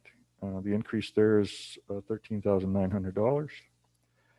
Another grant that was recently confirmed, that hadn't been confirmed at our capital meeting, was the OC funding, and that's primarily for asset management, the focus on asset management, and then ongoing maintenance out of asset management. So that was confirmed at the same level as 2020. a little over $178,000. And that isn't unconditional, but it does provide flexibility under that asset management area. A few more conditional provincial grants that will be in the final budget document that council sees. The RED grant, if we can move forward on the various areas that the RED grant will fund, public washrooms down in that Scout building area, downtown amenities, and also streetlight replacement in terms of our decoratives and things like that, and converting those over to LED. And so there's an instance where those different lenses that we are looking at, not only it brings in the issue of climate change, but also brings in community development and a different look as well. A standard that's been in our budget is the RIDE grant. And so we were approved again for a RIDE grant for the OPP. And of course, our library operating grant, it hasn't changed in decades, but it's good to know that that money is coming from the province and comes in as a core funding area up in that area. We do have a number of applications that are outstanding. So the Safe Restart Phase 2 that we talked about, the ISIP Resiliency Fund to do with the changes for customer service at the front here, and then not particularly a provincial grant, but supported through provincial funds, the Ontario Trillium Foundation grant for Makerspace for the library. So that was the province. Over to the federal partner. Our one source of stable funding for roads is the federal gas tax. And so we saw a marginal increase there as well in terms of our grant. So that's over $500,000. So that comes in to support contracted services or any type of material that we would purchase from an outside source in the roads area. And just a bit of a reminder as well to council, we did receive that one-time grant from the federal gas tax, which has been committed towards the Water Street project and then additional resurfacing. So we're still doing additional resurfacing on an annual basis with those funds. And just a small note there in terms of a text box with respect to the Federation of Canadian Municipalities. So the FCM grant, we have support there for climate change and any of those initiatives that we're moving ahead for 2021. So some stats, just some other factors that we're taking into account when we bring the budget forward. And this is like a point in time review. So we took a look at CPI, all items, Canada and Ontario. That was at 0.7% at the end of October. Rate of inflation at that same time was just 0.62. And the CPP indexing rate for 2021 was 1%. And so that's just factors that we look at as a management team, recognize the environment that we're operating in when we bring forward a budget to council. And of course, also taking a look at interest rates as well. So depending on what you invest in or what you're locked into, interest rates also will have an impact on folks' ability to respond to the ongoing COVID environment. So to get over to assessment, which is one of our primary areas of funding for municipal government, property assessment, the true growth was 0.86% in actual assessed value, and council has some handouts on that. For comparison, last year was 1.27%. So that isn't to say that the growth wasn't as high. It is probably more, it recognizes the impact of COVID on the assessment cycle. But I do want to recognize the efforts of MPAC, especially the local office and Haynes and her group there. We had discussions in early Q3, and the numbers were nowhere near as high as 0.86, and they actually really had a tremendous effort to get some local folks on the ground and into the office and out, ensuring that they got as much assessment as possible by the end of the year. So they did a great job there in terms of having that impact. Of course, COVID froze the CVA reassessment provincially. And so the values that we're looking at, that true growth number, 0.86, essentially is what our assessment roll was returned at. Now the taxable assessment for CVA was 0.88. The 0.86 takes into account all growth, whether it's taxable or PIL growth. So maybe not as great as other years, but still good growth that we were recorded. And as I say, we know that there is more growth. So I'm hopeful that the supplementaries and the omits, when they come through as well, will provide some additional revenue. So I took a look at the true growth and ran through the calculations that we would typically do, and then took away the 2020 levy, and it shows us that our impact on due to growth, we could reset our spending threshold, basically $67,000 roughly. As council will recall, last year we also began to have regard for the area rate room for policing to be able to use those funds to offset similar areas in terms of protective services and fire service. So we're looking at total tax room of a little more than $91,000. And so that's really spending room without an impact on existing ratepayer taxation. So that's available to offset some of these other costs that are just naturally increasing in the budget.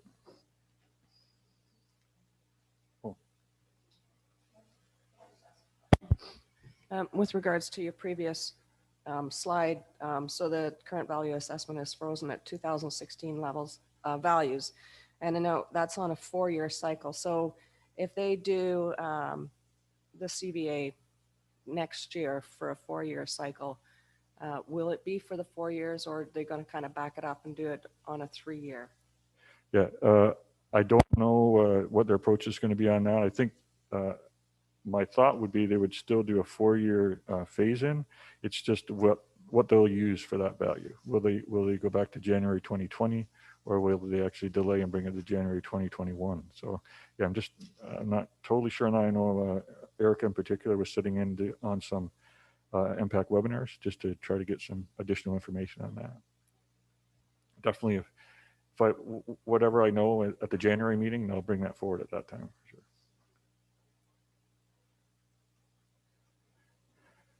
Okay, so to move away from revenues and assessment over to some of the other impacts so on the expenditure side. So obviously we're a service business, so human resources is always an impact. Our cost of living adjustments this year would be our minimum cap at 1.5%.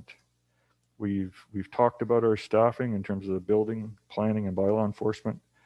And because of how we've typically done that, we always look at phasing it in, trying to maybe look at revenues that we wouldn't always use, but maybe use them in that first year of the phase in, and then try to blend that impact over a year or two. So definitely that's our game plan. We have our work plan impacts in terms of the internal resource commitments that we have reviewed already, and then those service delivery review recommendations, which will have an impact on how staff and the managers do their work this year as we bring those reports forward to council for implementation. And one of the other rates that went up fairly significantly was our WSIB rate. The rate went from, I think it was $285 per 100 up to $330 per 100. And buried within that rate increase also is the consolidation of rates, so that the library service, which used to get a lower rate, is now lumped into that as well. So I think just a rough figure I did yesterday is about $17,000 impact just on that in terms of premiums. So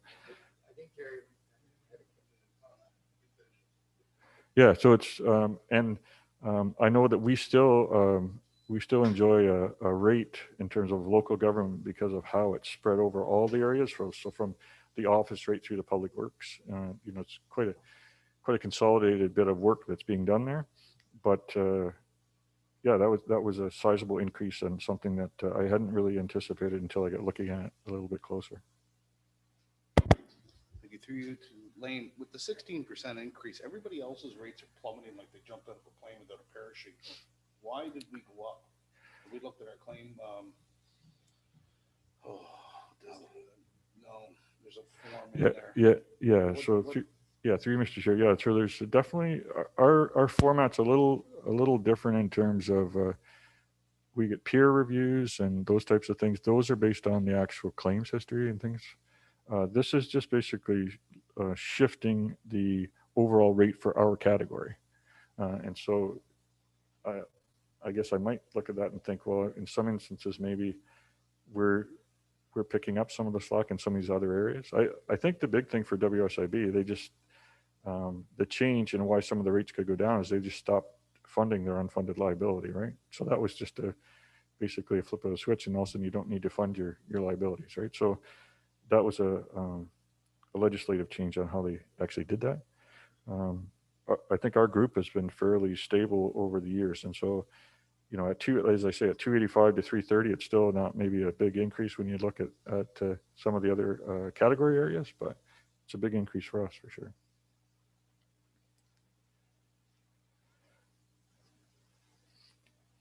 Okay, and so onto technology, and I just want to take a little bit there. I had distributed a couple of handouts as well to support this slide, and I know it's an important topic to council. So I'll refer to those slides at a given point as well. And I just wanted to point out that the slide that you see before you now has been retooled since the one that I showed you in as part of the capital budget. So we have made some amendments to that, maybe just to make it a little easier to follow along. And also using Angie's comment there, we included a legend on the bottom of the handout just to try to make sense of that. And to recognize that really what we're showing here is a really simplified version of what we're looking at when we talk about technology. And that my IT gang would be the first ones to point out that like almost every one of these panels has got 4 or 5 sub panels below it, right? So you've got application software and databases, and then how they connect to from a software perspective versus hardware. So yeah, there's a lot of moving parts on it. But if you were to look at the just a slide, first of all, the big gray box is what we look at as our fully integrated software. So basically when something happens in any of those modules, it automatically is posted to the general ledger. There's no additional exporting, importing, anything else like that. Any of the green boxes at this point have been implemented, and in many instances have been implemented for upwards of 6 months, and things are working along well. In other instances, they've just recently been implemented and we're still working through some of the kinks. The yellow boxes are works in progress. And so obviously Parks and Rec, we have that software now, an existing Parks and Rec software, but there are some possible improvements we can make. So we're looking at that, and anything in yellow is a high priority in progress. And then the blues, save and accept the internet at the top, which of course is always a bit of a work in progress based on connection and things like that. But the blue boxes on the left-hand side are those areas that we're going to be coming out of our work plan or the service delivery reviews. And while they are there on the work plan, they just aren't as high a priority for us at this particular point in time, just because of the impact on the operation and on the financials. Lane, can I just interrupt you for a second? So you're saying that the module that we're looking at for the planning department, I think we've had those discussions quite a bit, is in the blue category. It's not something that's imminent or being worked on? At this point in time, right now, I don't have a software that I can point to, so I can't look at it right now, right? Well, I understood we were looking at a module. In fact, we were testing it, and that it was about to be launched. That is correct. It is about to be launched, but I can't really tell you how that's going to integrate at this point in time with anything else, right? So the building refers to your integration, not to getting it done. I would say it's a combination of two things. So at this point in time, we have the building software. We have acquired it. We are in the stages of implementing it and rolling it out. And so that's why it's in yellow and trying to figure out how it's going to interact. The planning software, we've not yet paid the bill. We haven't yet acquired it and paid that implementation fee. And that is something that will be taking place in the first quarter, but it's not taken place yet.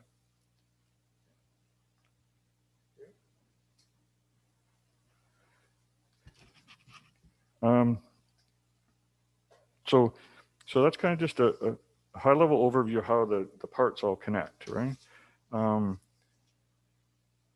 And I just want to assure council that we're giving this a lot of effort. And in 2020, we really embarked on the largest technology upgrade since amalgamation. So this is the biggest piece of technology change since in the last 20 years. We not only did we put that effort to it, but then we had COVID to contend with as well. So there are a lot of moving pieces. We were implementing additional functionality. We wanted to make sure that we entered data once, and we wanted to implement a forward-facing customer access portal at the same time, right? So all those different pieces. And so we did everything that's outlined there in green. The tech team was established, and Erica was our coordinator, and is in a situation where she is trying to not only stick handle being remote and being off-site, but also pushing not only her direct supervisor, but also her manager to get stuff done so that she can get stuff done, right? So it's kind of an interesting situation for her to be in, to basically, to say to their manager, let's get your butt in gear and get this thing done, right? So we made a lot of progress, and throughout this whole environment that we're working in, we also tried to keep in mind that we wanted to have cross-training as something that we took out of it. So you wouldn't just have one specialist, especially given the business continuity and things that we're trying to have regard for. And so when you look at other folks up in the office that have the ability to work with that software, that was another key component. So overall, I would say at the end of this, that our capabilities with respect to our software have increased as well. So not to say it's done, it's always a work in progress, but we're moving things ahead. And I think particularly important to council, I talked a lot about the back end, but the front end, the recent rollout of virtual town hall and our municipal app, to do that in this environment is really just a testament to the dedication that the staff had to it, and Erica and Megan in particular, and some of the promotional material that they put out in the last little bit, it's top notch. We were chatting the other day, and the idea of me going to the photocopier doing arts and crafts to put together a poster to get out to folks, right? Those days are over. Megan has just brought the promotion to a whole new level, and the ability for them to swap information digitally is just amazing. So they're doing great work. The service delivery reviews, they confirm things that we suspected in many areas. They provided an objective recommendation on where we should go. And so in all these other areas that we've outlined on the grid that are in blue, they're definitely areas that we're going to be implementing and as soon as possible and as soon as we can get things in line. I think the best way to look at it, and probably Parks and Rec software might be the easiest way to look at it. We have some Parks and Rec software. It provides the ability for the public to look at space. They can see if it's available. They can book that space. But that particular software just hasn't got the back end to be able to follow through and be able to invoice and get that into our system and the money in the bank and all those types of things, right? So that's what we're working on right now. Mike's had some initial progress with the software provider, and we'll be getting our tech team involved in that here just shortly. But the next step, if all of that doesn't work, then is a major investment, right? So we're kind of at that level where we're in that 20,000 population. From there to jump to the next level, the dollar value of investment in software is huge. So we're trying to do everything we can to make the existing software work and make it work without duplicating efforts. But because it's in the service delivery review, we'll still have some opportunity to come back to council and actually go over some things in the future there. So our goal throughout this process is to move our software from being what I've referred to before as very transactional. Folks come into the counter, they pay a bill, we give them a receipt and they go away. We're trying to move that to be more of an innovative way that they can interact and just live their lives. So they can use it on the internet, we can interact with each other. As soon as you start to introduce hybrid models where they can do it in person, on an app, on the website, all those different areas, right? It brings with it a level of complexity. And that's not to say it can't be done. It's just you need to take a look at the cost of doing all those things for a municipality of our size. And that's what we're trying to do and always recognize that there's only so many dollars. So we're trying to move our software from being a very transactional process to taking it to something that's more strategic and a strategic way of how we do business. And that's what's expected by certain components of our community. And that's what we're trying to do. So there's definitely going to be operational efficiencies, improved customer service, and I hope more satisfying interactions overall, so that however our customers want to pay a bill or reach out to the municipality or find information or those types of things, then it will be a more satisfying interaction. There are cost implications of doing so. Our annual maintenance costs are definitely going to increase because as you have more moving parts in software, those costs are going to go up. Or some of our software suppliers now are looking at more of a subscription-based approach, which means it's no longer a one-time capital outlay and some updates once in a while. It's now an annual expense, and that will impact our operating budget every year. But we are committed to not only implementing these components, but working with them, but also maximizing their use and integrating wherever possible.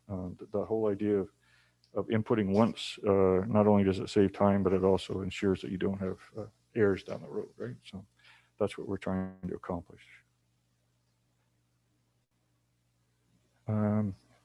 So hopefully that has provided council with a bit of background on, as to where we have been and where we're going with respect to technology. I did include another handout there, which is the update on the modernization grant. And so a big section of the work that we are able to do was definitely thanks to that provincial modernization grant. I've updated that from last year's budget and any of the things that we've done already and updated council on. So you can see the top part are either our commitments or our expenditures to date. Additional technology software efficiencies that are outlined and I've just went through that are would be included in the draft budget. So when it all, and you can look at some of these numbers and realize that some of them are rounded up to the nearest thousand. So, but we're in around $105,000 of funding that's just still available for use. And for some of our future considerations, whether we're looking at any additional upgrades or a version change or different things like that. And that's just with respect to this grant, right? We do have other reserves that are available should some of these other expenses come in higher, or we need to retool and look at things in a different way. But that's an update to council on technology, at least, and where we are with the modernization grant.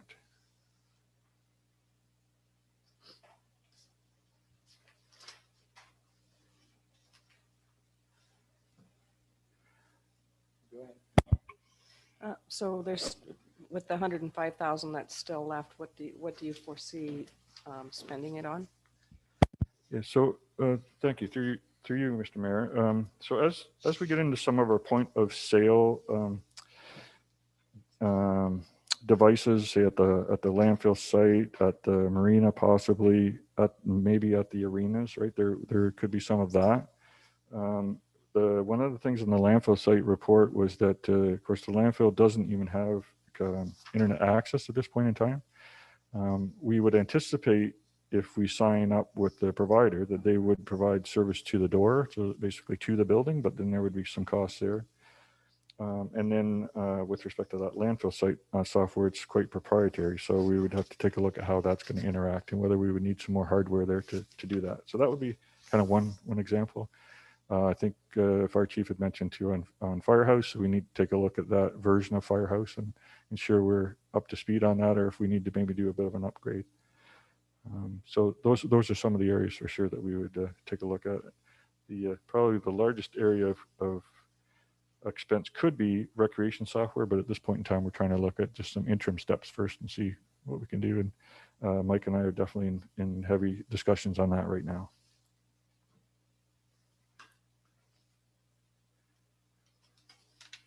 Okay, so just to move on from that,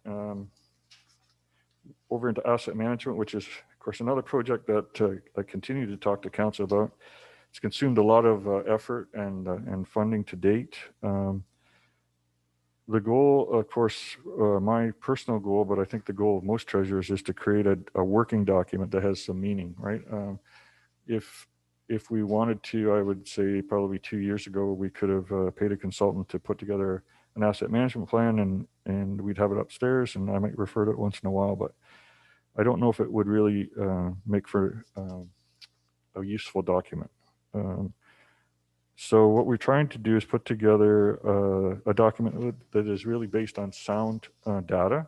So we've spent a lot of time to collect data on our roads and our underground services. We're just completing the stormwater management plan at this point in time. As part of that, it isn't just a data collection, because council will recall that as part of stormwater, for instance, there'll be a flushing and camera work as well. So we're actually doing maintenance on that as we go, same as we did on the sanitary sewer.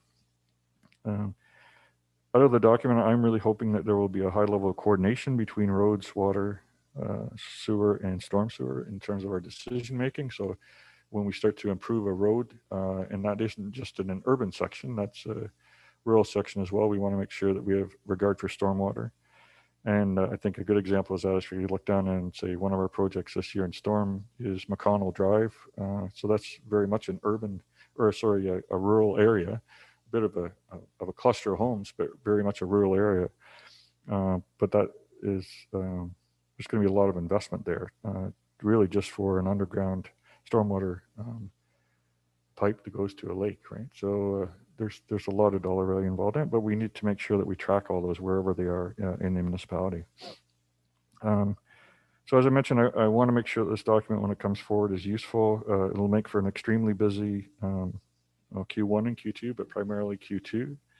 And I know that council wants to be involved in the process as we get the report together and start to finalize some of these things to do with levels of service that we provide to the community and our financial strategy. So at this point, I'm thinking an interim report in April, some updates and draft reports in May, and then final report in June. So that's roughly the timeline.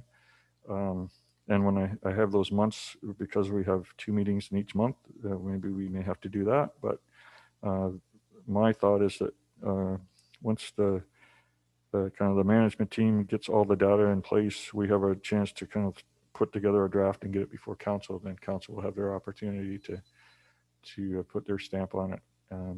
I know that the issue of levels of service is an area that traditionally councils have been actively involved in and trying to understand and have an input on and then provide direction. And also the financial strategy is one of those areas that it tends to be one of the last points that's, and it tends to be a sticking point because in many instances, some of the investments that are required are long-term investments over many years. But I guess I can just say that I think I mentioned it before, this is not a report that I would intend on bringing to council at the last council meeting before the deadline and saying here it is. So there'll be lots of opportunity to talk about it.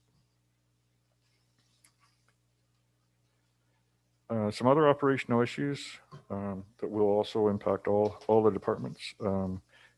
Insurance, and Angie has a report on the agenda later today. We have another insurance premium increase. This is the second year of a fairly large increase after years of what I would say are fairly moderate increases. We don't have our full detail yet on the premium, but I'd anticipate based on some percentages last year that the impact of the increase is probably going to be about $68,000 on the tax budget. Now, having said that, there are some areas of the tax budget even that are city arenas and things like that that have other user fees that may be able to offset that a bit. So that's a fairly significant impact that's going to be felt across the municipality. Our community improvement plan, this is our third year of a 4-year phase in there to increase the funding for our private sector. So the increase there was another $25,000. So this year's increase is another $6,250. And of course, based on council's direction related to our COVID relief as well, there'd be some additional expenditure allowed in this year's budget, but that would come from reserves to offset. Of course, those reserves have been built up over a number of years. So, you know, if the uptake is as good as we hope it's going to be in supporting the community, then we'll need to have regard for that over the next few years to put aside reserve dollars again.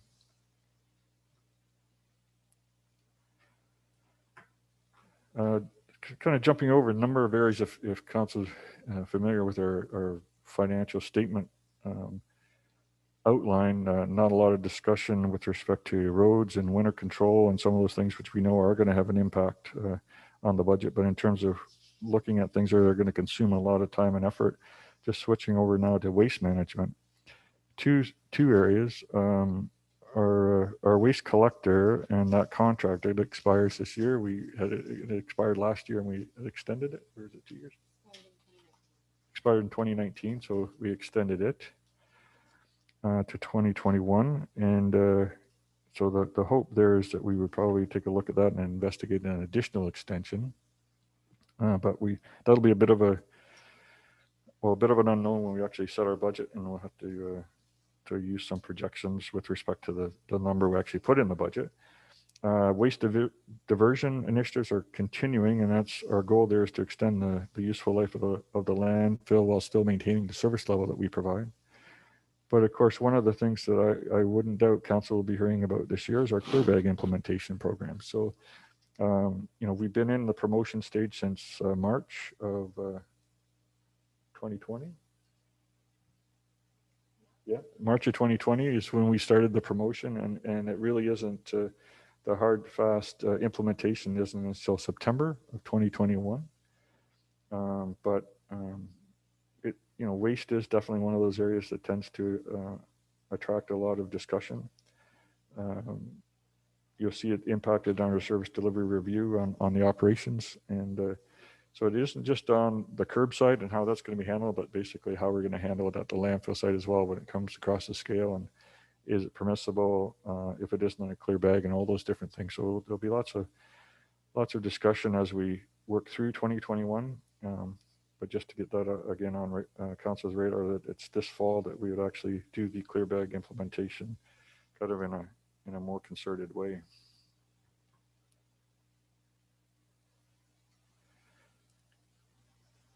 Jumping over to the arenas, and as I mentioned, it's not to say that recreation and that department and festivals and things like that aren't impacted. They will be, but just to kind of move over to the arenas and the impact of COVID here, and on the numbers that we can gather. And so this is probably one of the, to me, or for me, and I guess for Mike as well, one of the hardest areas to come together in terms of a revenue projection and something that's defendable. And that we can present to council. So it's definitely one of those areas that was hardest hit in early days. And any of the areas where we have areas of congregation are still really subject to change at any point in time. So the challenges of revenue projection are going to be there for sure. At the arenas, also we're seeing the impact of the service delivery review on operations. And ongoing outreach with user groups, the junior C discussions, all of those things will be a challenge for Mike and his crew in 2021.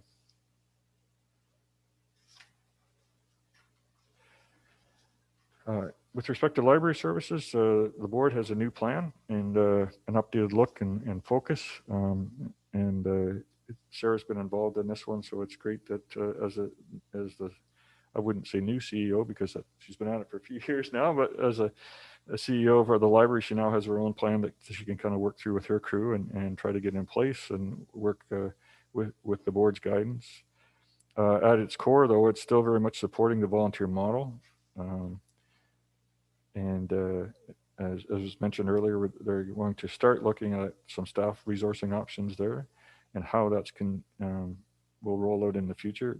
Our model tends to be not the preferred volunteer model that is being used across the province, but it still works well, and we still are able to attract volunteers. The key, I think, is, as you heard Sarah say, is we want to ensure that we're providing meaningful opportunities for the volunteers in the library, and we recognize that volunteering in the library is only one aspect of it, that it's also a real sense of community that's established there, and it benefits our entire community if that volunteer base is strong and positive and they have a positive experience.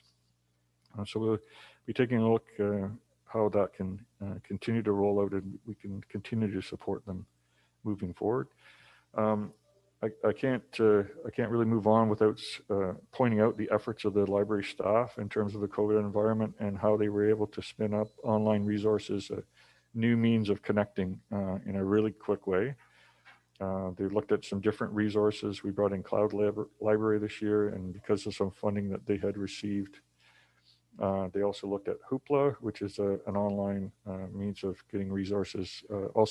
That also allows some movie rentals and things like that as well. So they're looking at different ways of connecting, and some of the programming that they were able to do online, and then some of the innovative programming after the fact when they could open the libraries back up again. They really did a great job there. So they're continuing to be affected by COVID, but they're rolling out some innovative programming there.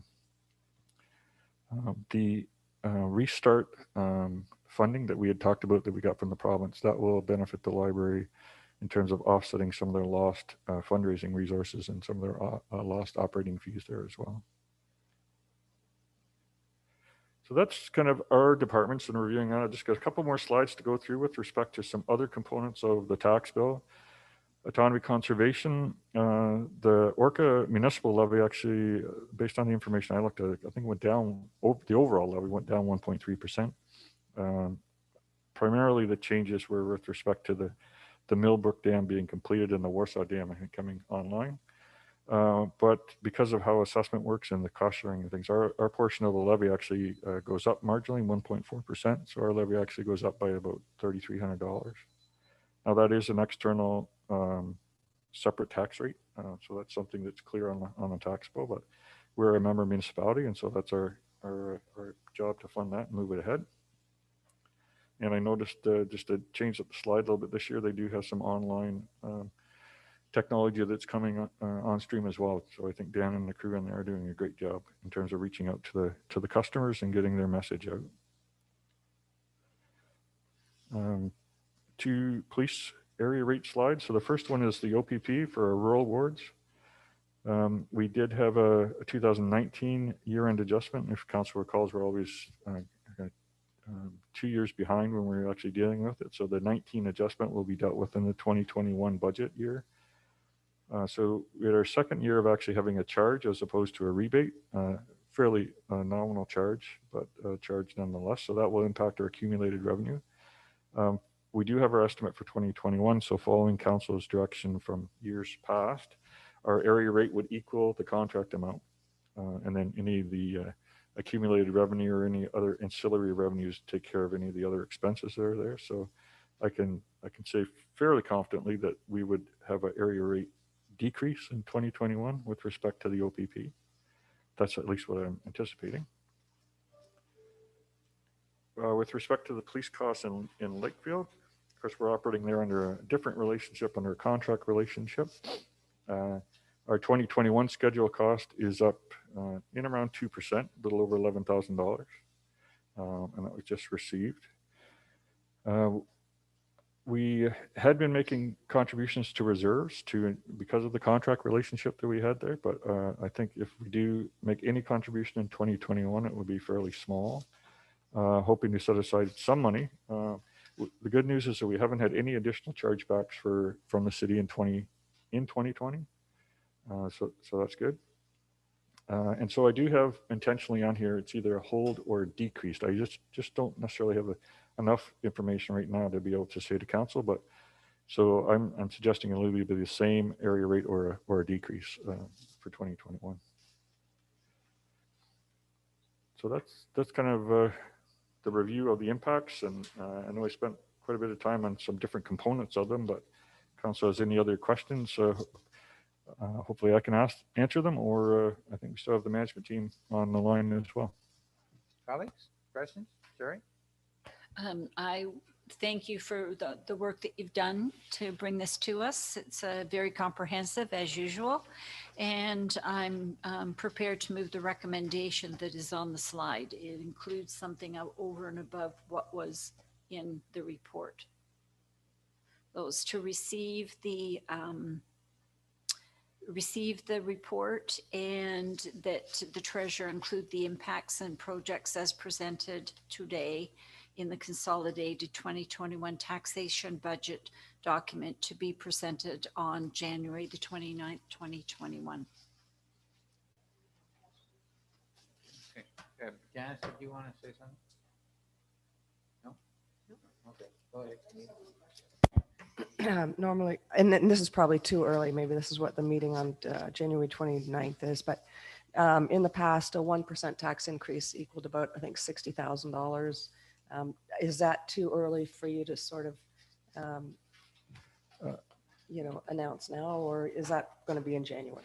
It would be in January, but I don't anticipate, it wouldn't go down, so it could be probably marginally higher than that, but in around that $60,000 to $65,000 range. Yeah. So the second part of that recommendation is that you're going to include those in the presentation in January, at which time council can decide whether it wants to undertake those expenditures. Correct? Yep. Yes, Donna? I would just second the deputy mayor's motion. Thank you. All in favor? Carried. Okay, colleagues, we have 3 other reports I think that we need to deal with this morning. I think they are going to take us quite as much time, but so we have first off the insurance program.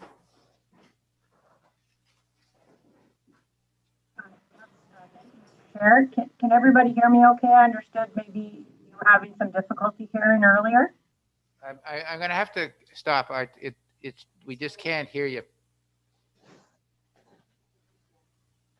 Sorry, you can't hear me at all? We can hear you, but you're garbled. Okay, I'm a little bit closer. Is that any better? It's a little bit better. Go ahead. Let's try Okay. it. Okay, I apologize. I'll do my best. Thank you. So we just received the insurance documents late last week, and you will note that there is an increase in the township's insurance premium. Certainly, Lane set the table during his presentation, so the council had some information about that in the presentation. The increase is about.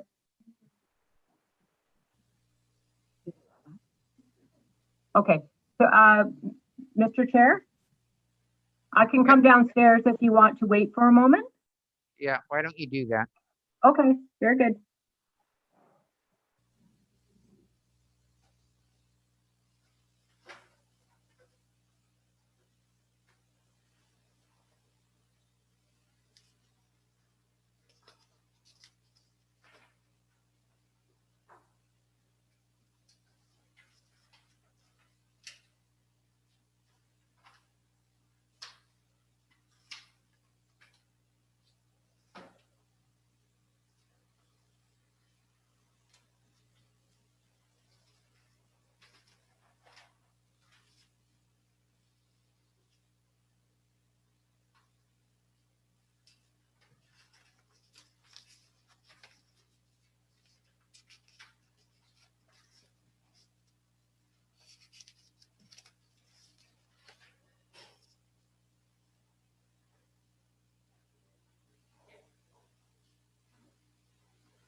Okay, sorry about that. I didn't realize the mic was that bad. Yeah, so Lane had alluded to the fact that our insurance premium has gone up significantly again. And I came down here without my glasses, so I'm gonna have to try to read my writing. So it did go up 17%. Thank you. Oh boy, there we go. That's better. It did go up 17% again this year. So that does definitely have an impact on the taxation portion of the budget. The premium did go up in last year's premium by 21%, so that's definitely significant. It's a sign of the times. The market is very hard in insurance. The increases really are in liability. We're up at almost $35,000 in that particular premium alone. Cyber has also gone up significantly, but that is an area of insurance, that is new, and it's definitely something that across the market, we're seeing more those types of claims. Okay, there we go. So we would also recommend that we would provide another submission to the Attorney General, again, with respect to joint and several liability. This is something that does have a direct impact on municipal liability premiums. So as you know, if we are found to be 1% liable in a claim, we can end up paying a good portion of the bill, because of course our coverage is significantly higher than the typical, individual homeowner that might only have $2 million in coverage. So the recommendation would be that we renew the policy again with Frank Cowan, and that we would make another submission to the Attorney General again about the joint several liability. Questions? Sherry? Thank you. Through you. Quite a while back, council requested a report on the insurance claims that we have had come before us as a corporation, and we haven't seen the report. Not sure if one goes with the other. We won't know till we see it. And I'm wondering when that report will be coming forward to council. I recognize it has to come in closed. We can definitely provide the information about the claims history. If you want to discuss any of the claims in particular, we would need to do that in closed session. So I can certainly provide a report that outlines the types of claims we've had over the past 10 years. And if you wanted to then move into closed session to talk about any of the particular claims themselves, we can do that. Please. Yep, we can do that. Yes, Donna?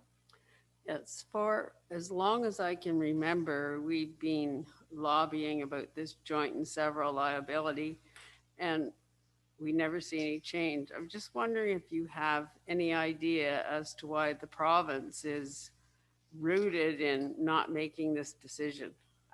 I think because it's just not a simple solution. So as soon as they make a change, it has an impact on the entire insurance market. So they're probably a little bit reluctant to just implement this without considering how it will impact everybody else that is insured. Because at the end of the day, somebody's got to pay the claim. So if we take less of a role, that means other sectors, including businesses or individuals, will have to pick up the slack. So do you think they're actually looking at it, or they're just ignoring it? They definitely were looking at it prior to COVID. I suspect that their priorities have changed, but it was something that was definitely on the radar. So I think we just need to keep tapping at the door. Okay. Any other questions? No? Somebody want to move the sure? Carrie move the recommendation. Anita will second. All those in favor? That's carried. We have one consent item. That's the budget amendment for this year. Anybody want to move that from Anita? Seconded by Donna. All those in favor? And we have one other item, I believe, under other, but the new business which was a question in response, or an answer in question to I'll get this right. It was an answer to a question that we posed last Tuesday. So everybody's had a chance to review that. Does anybody need any clarification on that, Sherry? I don't need any clarification.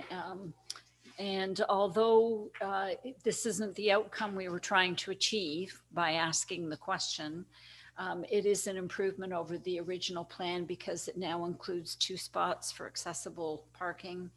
and doesn't compromise the number of parking spots with their addition. So I think it was worthwhile to go through the exercise to ensure we have a couple of spots. And I thank staff for bringing it forward.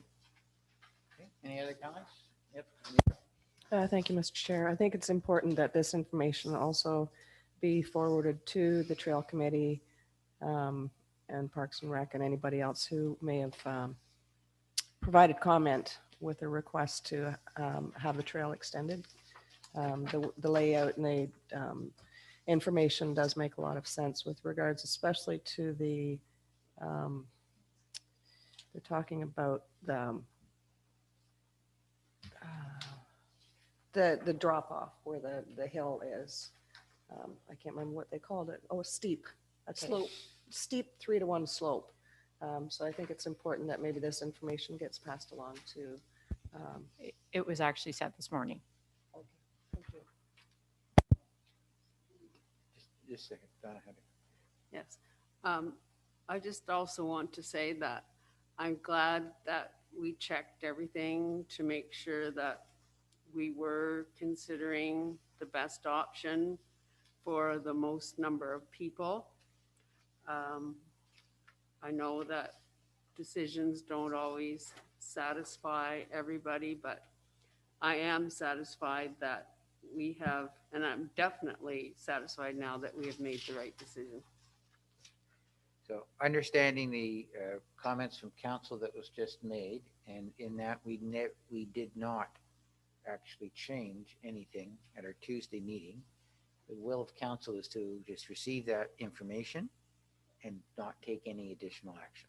Is that correct? Okay, so I believe what the recommendation from council was that we don't take any action until this information's been received. So I think now it would be appropriate to give staff the authority to move forward with this option, including the 2 accessible spaces. okay, good. Do I move that? Donna? Okay. All in favor? Carried. Okay, that I believe concludes our agenda. Do we need a confirming bylaw? Yes, we do. Anita and Sherry. Okay, all in favor? Okay, and adjournment? Jerry, Donna? Great. Thank you, colleagues. I don't know. It is.